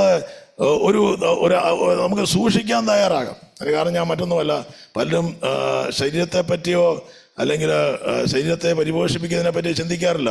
പക്ഷേ നമ്മുടെ ശരീരത്തെ നമ്മൾ കൺസിഡർ ചെയ്യണം. നമ്മളെ ചുമക്കുന്നതാണല്ലോ നമ്മുടെ ശരീരം, നമ്മുടെ ശരീരത്തിനകത്താണല്ലോ ആത്മാവ്. അതുകൊണ്ട് ശരീരത്തിന് വേണ്ടുന്ന പോഷണം കൊടുക്കണം. അത്യാവശ്യം വേണ്ടുന്ന ചെറിയ എക്സസൈസും കാര്യങ്ങളും ഒക്കെ ശരീരത്തിന് കൊടുത്തുകൊണ്ടിരുന്നെങ്കിൽ നമുക്ക് ഒരു ഫലപ്രദമായ വൃക്ഷമാകുവാൻ സാധിക്കത്തില്ല. കർത്താവിന് വേണ്ടി ഓടണ്ടേ? സ്തോത്രം. അല്ലെങ്കിൽ അനേകർക്കൊരു അനുഗ്രഹമായി തീരണമെങ്കിൽ നമ്മുടെ കാലുകൾക്ക് ബലം വേണ്ടേ? അതുകൊണ്ട് നമുക്ക് ഈ ദിവസങ്ങളിലും അല്പമൊക്കെ ഒരു ഉപവാസമൊക്കെ എടുക്കുന്നത് നല്ലതാണ്. മാത്രമല്ല പലപ്പോഴും അമിതമായ ഭക്ഷണം പലപ്പോഴും നമ്മുടെ ശരീരത്തെ തളർത്തിക്കളയും. അപ്പോൾ നമ്മുടെ ഭക്ഷണപാനീയങ്ങളെയൊക്കെ നമ്മൾ സൂക്ഷിച്ച് കർത്താവ് ആഗ്രഹിക്കുന്ന തലങ്ങളിൽ നമ്മുടെ ശരീരത്തെയും മനസ്സിനെയും, ആരോഗ്യമുള്ള മനസ്സ് ആരോഗ്യമുള്ള ശരീരം എന്ന് പറഞ്ഞ പോലെ നമ്മുടെ മാനസികമായ നിലവാരങ്ങളിലൊക്കെ നമുക്ക് ഈ ദിവസങ്ങളിൽ ബലപ്പെടുവാൻ തക്കവണ്ണം ദൈവം ഇടയാക്കുന്നുവെങ്കിൽ നമ്മുടെ തിരുവചനത്തിൽ പറഞ്ഞിരിക്കുന്ന മറ്റൊന്നുമല്ല, മനസ്സ് പുതുക്കി രൂപാന്തരപ്പെടുവാൻ ഈ ദിവസങ്ങളിൽ നമ്മുടെ ജീവിതത്തിൽ ഇടയാകുമ്പോൾ നമ്മുടെ മാനസികമായ തലങ്ങളിൽ ഉണ്ടാകുന്ന നമ്മളിലൂടെ പുറപ്പെടുന്ന ദൈവിക സമാധാനവും സന്തോഷവും അനേകർക്കൊരു നറുവാസനയായി മാറുവാൻ, നമ്മുടെ ജീവിതങ്ങൾ അനേകർക്ക് അർത്ഥം കൊടുക്കുന്ന ജീവിതങ്ങളായി മാറുവാൻ പരിശുദ്ധാത്മാവ് ഇടയാകട്ടെ എന്ന് ഞാൻ പ്രാർത്ഥിക്കുന്നു. സ്തോത്രം. അപ്പോൾ നമുക്ക് ദൈവകരങ്ങളിലേക്ക് ഏൽപ്പിക്കാം. കർത്താവായ യേശു ക്രിസ്തു പറയുന്നുണ്ട്, നമുക്ക് ഈ ഒരു കാര്യം നമ്മുടെ ജീവിതത്തിൽ സംഭവിക്കണമെങ്കിൽ അതിനകത്ത് ഒരു കാര്യം യേശയ്യാ പ്രവാചക പുസ്തകത്തിനകത്ത് 32-ാം അധ്യായത്തിന്റെ 14-ാം വാക്യത്തിൽ പറയുന്നുണ്ട്, അരമന ഉപേക്ഷിക്കപ്പെടും, അല്ലേ? ജനപുഷ്ടിയുള്ള നഗരം നിർജ്ജനമായി തീരും. കുന്നും കാവൽ മാളികയും സദാകാലത്തെയും ഗുഹകളായി ഭവിക്കും. അവ കാട്ടുകഴുതകളുടെ സന്തോഷസ്ഥാനം, ആട്ടിൻകൂട്ടങ്ങളുടെ മേച്ചിൽപ്പുറവുമായിരിക്കും. പക്ഷെ അതിനുശേഷം ഒരു വല്ലാത്തൊരു അവസ്ഥയാണ്. പക്ഷെ അവിടെ പറയും, ഉയരത്തിൽ നിന്ന് ആത്മാവിനെ അവരുടെ മേൽ പകരുവോളം അപ്പോൾ എന്തു സംഭവിക്കും? മരുഭൂമി ഉദ്യാനമായി തീരും, ഉദ്യാനം വനമായി എണ്ണപ്പെടും. അപ്പോൾ അവിടെ പറയുന്നു, ആത്മാവിനെ നമ്മുടെ മേൽ പകരുവോളം അപ്പോൾ മരുഭൂമി ഉദ്യാനമാകും, ഉദ്യാനം വനമാകും. വളരെ വേഗത്തിൽ മരുഭൂമിയുടെ അവസ്ഥകൾ ഉദ്യാനമായി തീരുകയും ഉദ്യാനം വനമായി എണ്ണപ്പെടുകയും ചെയ്യുവാൻ തക്കവണ്ണം ദൈവം ഇടയാക്കുന്നു പറഞ്ഞാൽ വളരെ വേഗത്തിൽ കർത്താവ് ചില അവസ്ഥകളുടെ മേൽ മാറ്റം വരുത്തുവാൻ തക്കവണ്ണം ഇടയാകും. അത് പരിശുദ്ധാത്മാവിനെ യേശുക്രിസ്തുവിന്റെ ശിഷ്യന്മാരുടെ മേൽ പകരുമ്പോൾ ഒരു ഫലവും ഇല്ലാതിരിക്കുന്ന അവസ്ഥയിൽ അവരുടെ ജീവിതത്തിന്റെ മേൽ ഒരു ഫലം വരുന്നത് ആത്മാവിന്റെ ശക്തി അവരുടെ മേൽ വരുമ്പോഴാണ്. ശക്തി ധരിക്കുവോളം നിങ്ങൾ നഗരത്തിൽ പാർക്കുവാൻ കർത്താവായ യേശുക്രിസ്തു പറയുമ്പോൾ ആ ദൈവ സഭയ്ക്കകത്ത് ഉണ്ടായിരുന്ന ദൈവമക്കൾ ഒരു കാര്യം ചെയ്തു. അവർ അപ്പോസ്തലന്മാരുടെ പരിശുദ്ധാത്മാവിന്റെ ശക്തി വന്നതിന് ശേഷം അവരുടെ ജീവിതം ആകത്തുക മാറുകയാണ്. ഇന്ന് പരിശുദ്ധാത്മാവിന്റെ ഒരു ശക്തിയാണ് നമ്മുടെ ജീവിതത്തെ മാറ്റിമറിക്കുവാൻ കഴിയുന്നത്. അതേ ഈ ദിവസങ്ങളിലും നമ്മൾ ഫലപ്രദമായ ഒരു വൃക്ഷമായി തീരുവാൻ, ഫലപ്രദമായ ഒരു ആത്മീയ വ്യക്തിത്വമായി മാറുവാൻ ദൈവം ആഗ്രഹിക്കുമ്പോൾ അവരുടെ ജീവിതത്തിൽ ഫലം വന്നതിന് കാരണം അപ്പോസ്തല 2:42-45 വാക്യങ്ങൾ കാണുവാൻ സാധിക്കുന്നു. അവർ അപ്പോസ്തലന്മാരുടെ ഉപദേശം കേട്ടും കൂട്ടായ്മ ആചരിച്ചും അപ്പം നുറുക്കിയും അതേ പോകുന്ന എല്ലാവർക്കും ഭയമായി. അപ്പോസ്തലന്മാരിൽ ഏറിയ അത്ഭുതങ്ങളും അടയാളങ്ങളും നടന്നു. അപ്പോൾ അവരുടെ ഉപദേശം കേൾക്കുവാനും കൂട്ടായ്മ ആചരിക്കുവാനും അപ്പം നുറുക്കുവാനും പ്രാർത്ഥന കഴിക്കുവാനും തുടങ്ങിയപ്പോൾ അവിടെ ഒരു വ്യത്യാസം വരുവാൻ തക്കവണ്ണം ഇടയായി. വിശ്വസിച്ചവർ എല്ലാവരും ഒരുമിച്ച് ഏകാത്മാവിൽ ഏക സത്യത്തിലായിരുന്നു. സകലർക്കും പൊതുവക പോലെ കരുതി അവർ ആവശ്യം എല്ലാവർക്കും പങ്കിട്ടു. അപ്പോൾ അവിടെ ഒരു സ്നേഹത്തിന്റെ അനുഭവം ഉണ്ടായിരുന്നു, ഒരു ഫ്രൂട്ട്ഫുൾനെസ്സിന്റെ അനുഭവം ഉണ്ട്. That was A baby church. ആ ചർച്ചാണ് ദൈവം മെഗാ ചർച്ചാക്കി ദൈവം മാറ്റിയത്. കേവലം 120 പേരിൽ തുടങ്ങിയ ഒരു സഭയെ വളരെ വേഗത്തിൽ എണ്ണത്തിൽ നക്ഷത്രങ്ങൾ എണ്ണത്തിൽ മണത്തരികൾ പോലെ ആക്കുവാൻ ഇടയായതിന് കാരണം ദിനംപ്രതി ദേവാലയത്തിൽ കൂടി വന്ന് ദൈവസന്നിധിയിൽ പ്രാർത്ഥിക്കും. അതുകൊണ്ട് ഈ ദിവസങ്ങളിലും നമ്മുടെ കൂടിവരവുകൾ വർദ്ധിക്കട്ടെ എന്ന് ഞാൻ പ്രാർത്ഥിക്കുന്നു. അപ്പം നുറുക്കിക്കൊണ്ടിരുന്നു, ഉല്ലാസവും ഹൃദയപരമാർത്ഥയും പൂണ്ട് ഭക്ഷണം കഴിക്കുകയും ദൈവത്തെ സ്തുതിക്കുന്നവരായിരുന്നു. ഈ ദിവസങ്ങൾ നമുക്ക് ദൈവത്തെ സ്തുതിക്കുന്നവരായി തീരാം. ഒരുമിച്ച് കത്രമേശ എടുക്കുന്നവരായിരുന്നു, ദൈവത്തെ സ്തുതിക്കുന്നവരായിരുന്നു. അതിനെ അവിടെ പറയുന്നത് ജനത്തിന്റെ കൃപ അനുഭവിച്ചു, ചുറ്റുമുള്ളവരുടെ കൃപ അവർക്ക് കിട്ടിയിരുന്നു. സ്വതം there was a favor upon their lives. മറ്റുള്ളവരുടെ ഒരു ഫേവർ അവരുടെ ജീവിതത്തിലേക്ക് വന്നിരുന്നു. കർത്താവ് രക്ഷിക്കപ്പെടുന്നവരെ ദിനം പ്രതി സഭയോട് ചേർത്തുകൊണ്ടിരുന്നു. അവിടെ ഒരു ഫ്രൂട്ട്ഫുൾ സഭയായിരുന്നു. അനേകർ പുതിയ ആത്മാക്കൾ ദൈവസഭയിലേക്ക് കടന്നു വന്നു, അനേകർ രക്ഷയുടെ അനുഭവത്തിലേക്ക് കടന്നു വന്നുകൊണ്ടിരുന്നു. ഇതൊരു സ്വപ്നമല്ല, ഇതൊരു യാഥാർത്ഥ്യമാണ്. ഇത് നമ്മളൂടെ സംഭവിക്കണം, ദൈവസഭകളൂടെ സംഭവിക്കണം. അവിടെ മാനസാന്തരങ്ങൾ നടക്കുന്നുണ്ടായിരുന്നു. അവിടെ അവർ ഏകാത്മാവിൽ ഏക സത്യത്തിലായിരുന്നു. അതെ, ഈ ദിവസങ്ങളിലും നമുക്ക് ദൈവകരങ്ങളിലേക്ക് ഏൽപ്പിക്കാം. എത്ര പേർന്ന് പ്രാർത്ഥിക്കും? കഥാവി സ്തോത്രം. ഞാൻ ചില കാര്യങ്ങൾ മാത്രം പറഞ്ഞു. കഥാവിൽ നമ്മൾ ചില ഫലപ്രദമായ ഒരു അനുഭവം നമ്മുടെ ജീവിതത്തിലേക്ക് വരുവാൻ. കഥാവായ യേശുക്രിസ്തുവിനെ പറ്റി പറഞ്ഞിരിക്കുന്നത് അവൻ ആദ്യ ഫലമായിരുന്നു. കഥാവായ യേശുക്രിസ്തു അതെ ഫസ്റ്റ് ഫ്രൂട്ട് ആയിരുന്നു കഥാവായ യേശുക്രിസ്തു. പെന്തക്കോസ്ത് ദിനം എന്ന് പറഞ്ഞാൽ festival of the first fruits, ആദ്യ ഫലത്തിന്റെ പെരുന്നാളാണ് പെന്തക്കോസ്ത് ദിനം. ആ പെന്തക്കോസ്ത് ദിനത്തിലാണ് കഥാവായ യേശുക്രിസ്തു കർത്താവായ യേശുക്രിസ്തു പെന്തക്കോസ്ത് ആ ഫസ്റ്റ് ഫ്രൂട്ടിന്റെ ദിവസമാണ് പരിശുദ്ധാത്മാവിനെ യേശുക്രിസ്തു പകരുന്നത്. അതുകൊണ്ട് 1 കൊരിന്ത്യർ 15 പറഞ്ഞിരിക്കുന്നത് യേശുക്രിസ്തു ആദ്യ ഫലമായി നമ്മുടെ ഇടയിൽ നിന്നും കർത്താവ് വീണ്ടെടുക്കപ്പെട്ടവരുടെ കൂട്ടത്തിൽ ആദ്യ ഫലമായി കർത്താവ് യേശുക്രിസ്തു തീർന്നു. ആ ആദ്യ ഫലത്തിന്റെ ശേഷമുള്ള ഫലങ്ങളാണ് നമ്മൾ. ആ ആദ്യ ഫലം കർത്താവായ യേശുക്രിസ്തു വീണ്ടും നിത്യ അമർത്യമായ ഒരു ശരീരവുമായി പിതാവിന്റെ സന്നിധിയിലേക്ക് എത്തുന്ന ആദ്യ ഫലമായി യേശുക്രിസ്തുവിന്റെ ശേഷമുള്ള ഫലങ്ങളാക്കി നമ്മളെ തീർക്കുവാൻ വേണ്ടി the festival of the first fruits, ആദ്യ ഫലത്തിന്റെ ദിവസം യഹൂദന്മാർ അവരുടെ ആദ്യ ഫലവുമായി വരുന്ന ദിവസമാണ്. അന്ന് ആ ദിവസത്തിലാണ് പെന്തക്കോസ്ത് ദിനം എന്ന് പറയുന്നത്. ആ ദിവസമാണ് പരിശുദ്ധാത്മാവിനെ ദൈവം പകർന്നത് എന്ന് പറഞ്ഞാൽ മറ്റൊന്നുമല്ല, കർത്താവ് യേശുക്രിസ്തു അത് അവരുടെ ജീവിതത്തിലെ അനുഗ്രഹത്തിന്റെ അങ്ങനെയുള്ള വർഷങ്ങൾ അനുഭവങ്ങൾ ജീവിതങ്ങളിലേക്ക് പകർന്നു കൊടുക്കുന്ന സമയങ്ങളാണെന്ന് പറയപ്പെടുന്നത്. അപ്പോൾ പരിശുദ്ധാത്മാവിനെ ആ പെന്തക്കോസ്ത് ദിനത്തിൽ പകർന്നതിന്റെ കാരണം മറ്റൊന്നുമല്ല, നമ്മളെയും ഫസ്റ്റ് ഫ്രൂട്ട്സിന്റെ കൂടെ ആമേൻ ബാക്കിയുള്ള ഒരു ഫ്രൂട്ടായി മാറ്റുവാൻ വേണ്ടിയാണ് ആ കർത്താവ് നമുക്ക് വേണ്ടി ആദ്യ ഫലമായി മാറിയത്. അങ്ങനെയാണെങ്കിൽ ഇന്ന് ദൈവകരങ്ങളിലേക്ക് ഏൽപ്പിക്കാം. നമുക്ക് ആമേൻ നമ്മുടെ ഫ്രൂട്ട് ഇവിടെ നിൽക്കുന്നതല്ല, നിത്യതയോളം നിൽക്കുന്ന ഒരു ഫ്രൂട്ടാണ് കർത്താവ് നമുക്ക് വേണ്ടി കരുതിയിരിക്കുന്നത്. നിത്യം ജീവിക്കുവാൻ, കർത്താവിനോട് ചേർന്ന് ജീവിക്കുവാൻ, ഫലപ്രദമായ ജീവിതം ഭൂമിയിൽ മാത്രമല്ല നിത്യതയിലും കർത്താവ് നമുക്ക് വേണ്ടി ഒരുക്കുന്നുണ്ടെന്നുള്ള സത്യം തിരിച്ച് ആദ്യ ഫലമായിരിക്കുന്ന ആ കർത്താവിന്റെ കൂടെ നമുക്ക് ഫലമുള്ള ആമേൻ സ്തോത്രം വൃക്ഷങ്ങളായി ഈ ദിവസങ്ങൾ കർത്താവ് നമ്മളെ മാറ്റട്ടെ. ദൈവം നമ്മളെല്ലാവരും ഈ വചനങ്ങൾ അനുഗ്രഹിക്കട്ടെ. നമുക്ക് പ്രാർത്ഥിക്കാം. ദൈവം നല്ല ദൈവമേ, സ്വർഗ്ഗസ്ഥ പിതാവേ, വീണ്ടും നിന്റെ മക്കളാണ് അടിയങ്ങൾക്ക് അല്പസമയപ്പന്റെ പാദപീഠത്തിലേക്ക് കടന്നു വരുവാനും അപ്പനെ ആരാധിപ്പാനും മഹത്വപ്പെടുത്തുവാനും ഞങ്ങളുടെ ജീവിതത്തിൽ ഒരു അവസരം കൂടെ തന്നല്ലോ കർത്താവേ. ഹല്ലേലൂയ. ഞങ്ങൾക്ക് പാടുവാൻ, വചനം കേൾക്കുവാൻ, വചനം പ്രബോധനം പറയുവാൻ, അത് കേൾക്കുവാൻ, വചനം ശുശ്രൂഷിപ്പാൻ, ദേവദാസനെ അത് കേൾപ്പാൻ അടിയങ്ങളെല്ലാം ഒരുപോലെ സഹായിച്ചല്ലോ.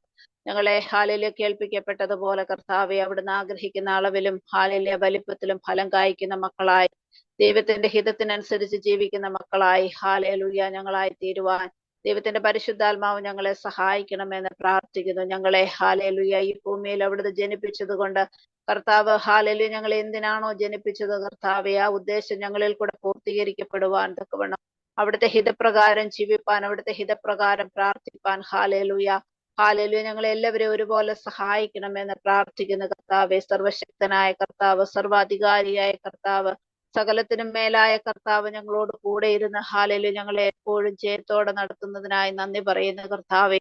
ഹല്ലേലൂയ ഇന്ന് കർത്താവെ പ്രാർത്ഥനയാലും ഹല്ലേലൂയ അപേക്ഷയാലും ഞങ്ങൾ ദൈവസന്നിധിയിൽ കഴിച്ച എല്ലാ ഹല്ലേലൂയ പ്രാർത്ഥനകളെയും സ്തോത്രത്തോടെ ഒരു പ്രാവശ്യം കൂടെ കരങ്ങളിൽ സമർപ്പിച്ച് പ്രാർത്ഥിക്കുന്നു. ഭാരത്തോടെ, പ്രയാസത്തോടെ, വേദനയോടെ, രോഗത്തോടെ ഒക്കെ ആയിരിക്കുന്ന എല്ലാ മക്കളെയും സർവശക്തനായ അപ്പന്റെ കരം ഹല്ലേലൂയ സഹായിക്കണമേ, അവരെ ശക്തിപ്പെടുത്തണമേ, അവരെ വിടുവിക്കണമേ, ആവശ്യങ്ങളിൽ കൂടെ ഇരിക്കണമേ എന്ന് പ്രാർത്ഥിക്കുന്നു കർത്താവെ. ഇന്നയോളം ഞങ്ങളെ വഴി നടത്തിയ എല്ലാ നന്മകൾക്കും ഞങ്ങൾ അങ്ങേക്ക് നന്ദി പറയുന്നു കർത്താവെ. ദിവസങ്ങളിൽ ഞങ്ങളെ തന്നെ താഴ്ത്തി സമർപ്പിച്ചുകൊണ്ട് നിത്യതയോളം ഞങ്ങളെ അടുപ്പിക്കുന്ന എല്ലാ നല്ല അനുഭവങ്ങൾക്കും നന്ദി പറഞ്ഞുകൊണ്ട് കർത്താവെ അവിടുന്ന് ഞങ്ങൾക്ക് തന്നിട്ടുള്ള ആയുസ്സൊക്കെയും ദൈവനാമ മഹത്വത്തിനായി ഭൂമിയിൽ പാർത്ത് നിത്യത അവകാശം പ്രാപിപ്പാൻ സ്വർഗം ഞങ്ങളെ എല്ലാവരെയും ഒരുപോലെ സഹായിച്ചാട്ടെ. ദൈവനാമം ഞങ്ങളിൽ കൂടെ ഉയരപ്പെടുവാൻ, മഹത്വപ്പെടുവാൻ എപ്പോഴും ഇടയാക്കിക്കാട്ടെ. ഏറിയ പ്രത്യാശയാൽ നിറച്ചാട്ടെ. സകലതും യേശുതമ്പുരാൻ മൂലം അപേക്ഷിക്കുന്ന കൃപയോട് കേൾക്കണം പിതാവേ. ആമേൻ. ആമേൻ. സ്തോത്രം കർത്താവിന്റെ കരങ്ങളിലേക്ക് ഏൽപ്പിക്കാം. യെസ്, എൻ്റെ ജീവിതത്തിൽ ഈ ദിവസങ്ങളിൽ ഒരു ഫലം പുറത്തു വരുവാൻ ആഗ്രഹിക്കുന്നവരാണെങ്കിൽ ഏൽപ്പിച്ചാട്ടെ. പ്രാർത്ഥിക്കാം. കർത്താവിന്റെ സന്നിധിക്ക് ഏൽപ്പിക്കും. അങ്ങനെ ആരെങ്കിലും ആഗ്രഹിക്കുന്നുണ്ടെങ്കിൽ കർത്താവേ ഈ ദിവസങ്ങളിലും ചില ഫലങ്ങൾ പുറത്തു വരാനുണ്ട്.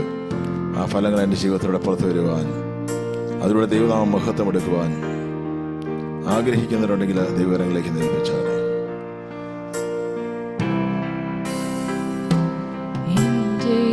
അവസ്ഥകൾ മാറിടുവാൻ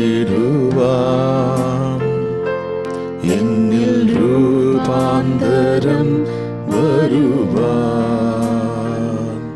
ഞാനേറെ ഫലം നൽകാൻ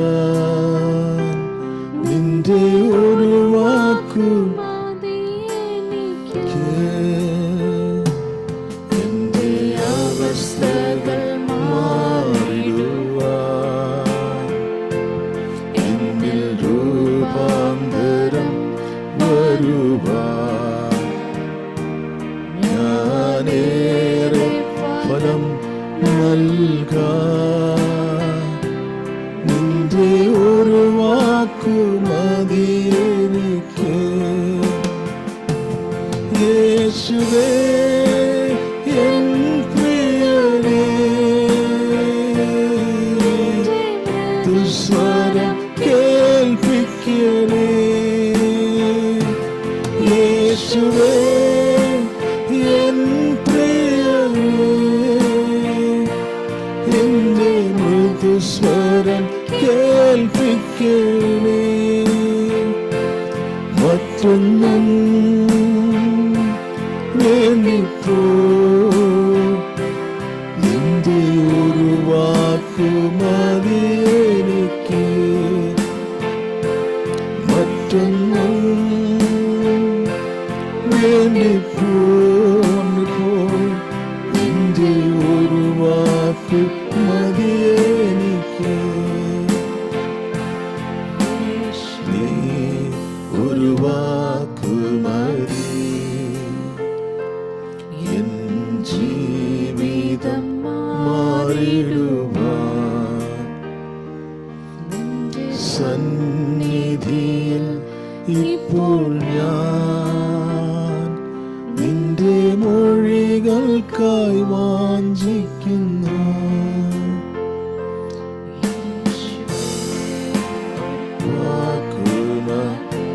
കർത്താവിനോട് എത്ര എന്ന് പറയും, എന്നോട് സംസാരിക്കണമേ. Touch my life. ഒരു മാറ്റം ആഗ്രഹിക്കുന്നവർ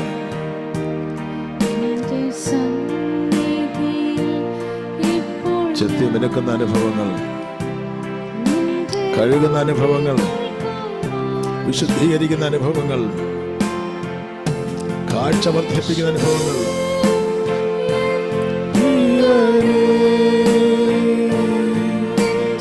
മൃദുസ്വരം കേൾപ്പിക്കണേ യേശുവേ എൻ പ്രിയരേ, കേൾപ്പിക്കണേ മറ്റൊന്നും വേണ്ടിപ്പോ എന്റെ ഒരു വാക്കുമതി എനിക്ക്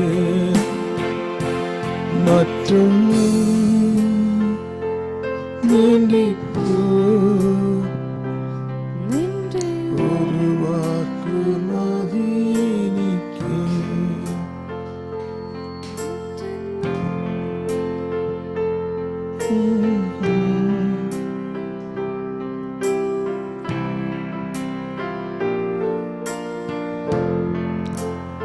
ഹല്ലേലൂയ. സ്തോത്രം, സ്തോത്രം, സ്തോത്രം, സ്തോത്രം, സ്തോത്രം. ആ ദൈവകരങ്ങളിലേക്ക് ഏൽപ്പിക്കുക. കർത്താവ് യേശുക്രിസ്തു തകർക്കപ്പെടുമ്പോൾ, കർത്താവ് കാൽവരി ക്രൂശിൽ ആ യാതന സഹിക്കുമ്പോൾ എല്ലാവരും വിചാരിച്ചു കർത്താവ് പരാജയപ്പെട്ടെന്ന്. പക്ഷെ യഥാർത്ഥത്തിൽ അവിടെ ഒരു ഫലം ഉണ്ടാകുകയായിരുന്നു, ദൈവമക്കൾക്ക് വേണ്ടിയുള്ളൊരു ഫലം. അതെ, കർത്താവ് സ്വർഗത്തിൻ്റെ വാതിലുകൾ നമുക്ക് വേണ്ടി തുറക്കുകയായിരുന്നു. അതുകൊണ്ടാണ് ഇന്ന് നമുക്ക് കർത്താവിൻ്റെ സന്നിധിയിൽ നിൽക്കുവാൻ സാധിക്കുന്നത്. ആ കർത്താവ് സ്വന്തം ശരീരത്തെ വലിച്ചു കീറിയതിൻ്റെ കാരണം മറ്റൊന്നുമായിരുന്നില്ല, ദൈവമക്കൾക്ക് നിത്യത അവകാശിയായി തീരുവാൻ. അതേ കർത്താവ് നമുക്ക് വേണ്ടി ആമേൻ ഒരു വാതിലായി തീരുകയാണ്. ഒരു തകർക്കപ്പെടുവാനാണ് കഷ്ടം വരുത്തി അവൻ്റെ പ്രാണൻ ഒരു അകത്യ യാഗമായി തീർന്നിട്ട് തൻ്റെ സന്തതിയെ കാണുകയും ദീർഘായുസ് പ്രാപിക്കുകയും യഹോവയുടെ ഇഷ്ടം അവൻ്റെ കൈയാൽ സാധിക്കുകയും ചെയ്യും. അവൻ തൻ്റെ പ്രയത്നകാലം ഫലം കണ്ട് തൃപ്തനാകും. നീതിമാനായ എൻ്റെ ദാസൻ തൻ്റെ പരിജ്ഞാനം കൊണ്ട് പലരെയും നീതീകരിക്കും.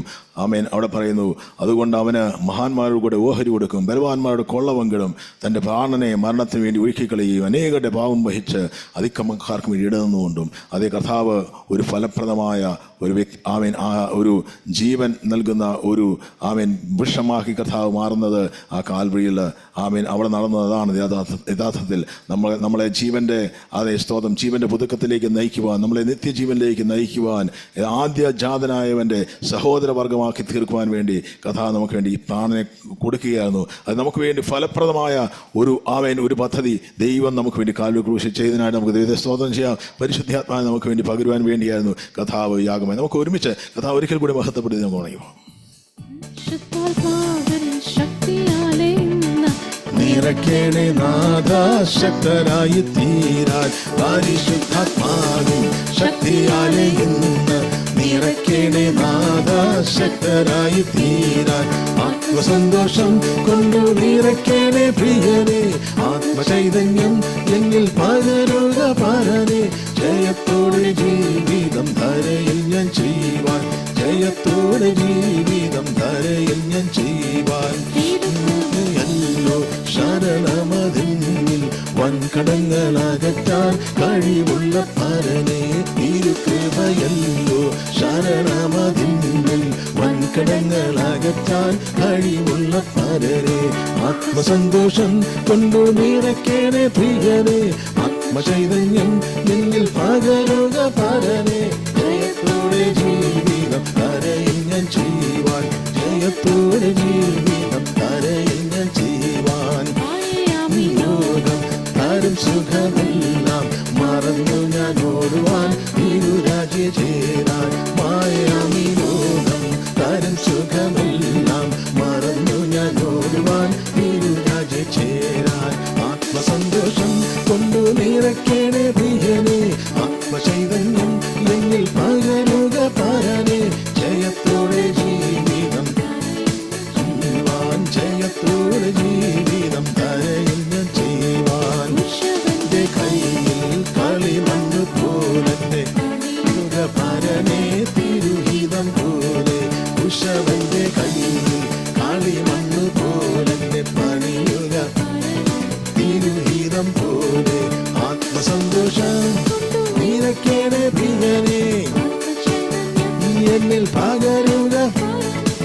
ജയത്തോടെ ജീവിതം ചെയ്യുവാൻ, ജയത്തോടെ ജീവിതം താരയും ഞാൻ ചെയ്യുവാൻ.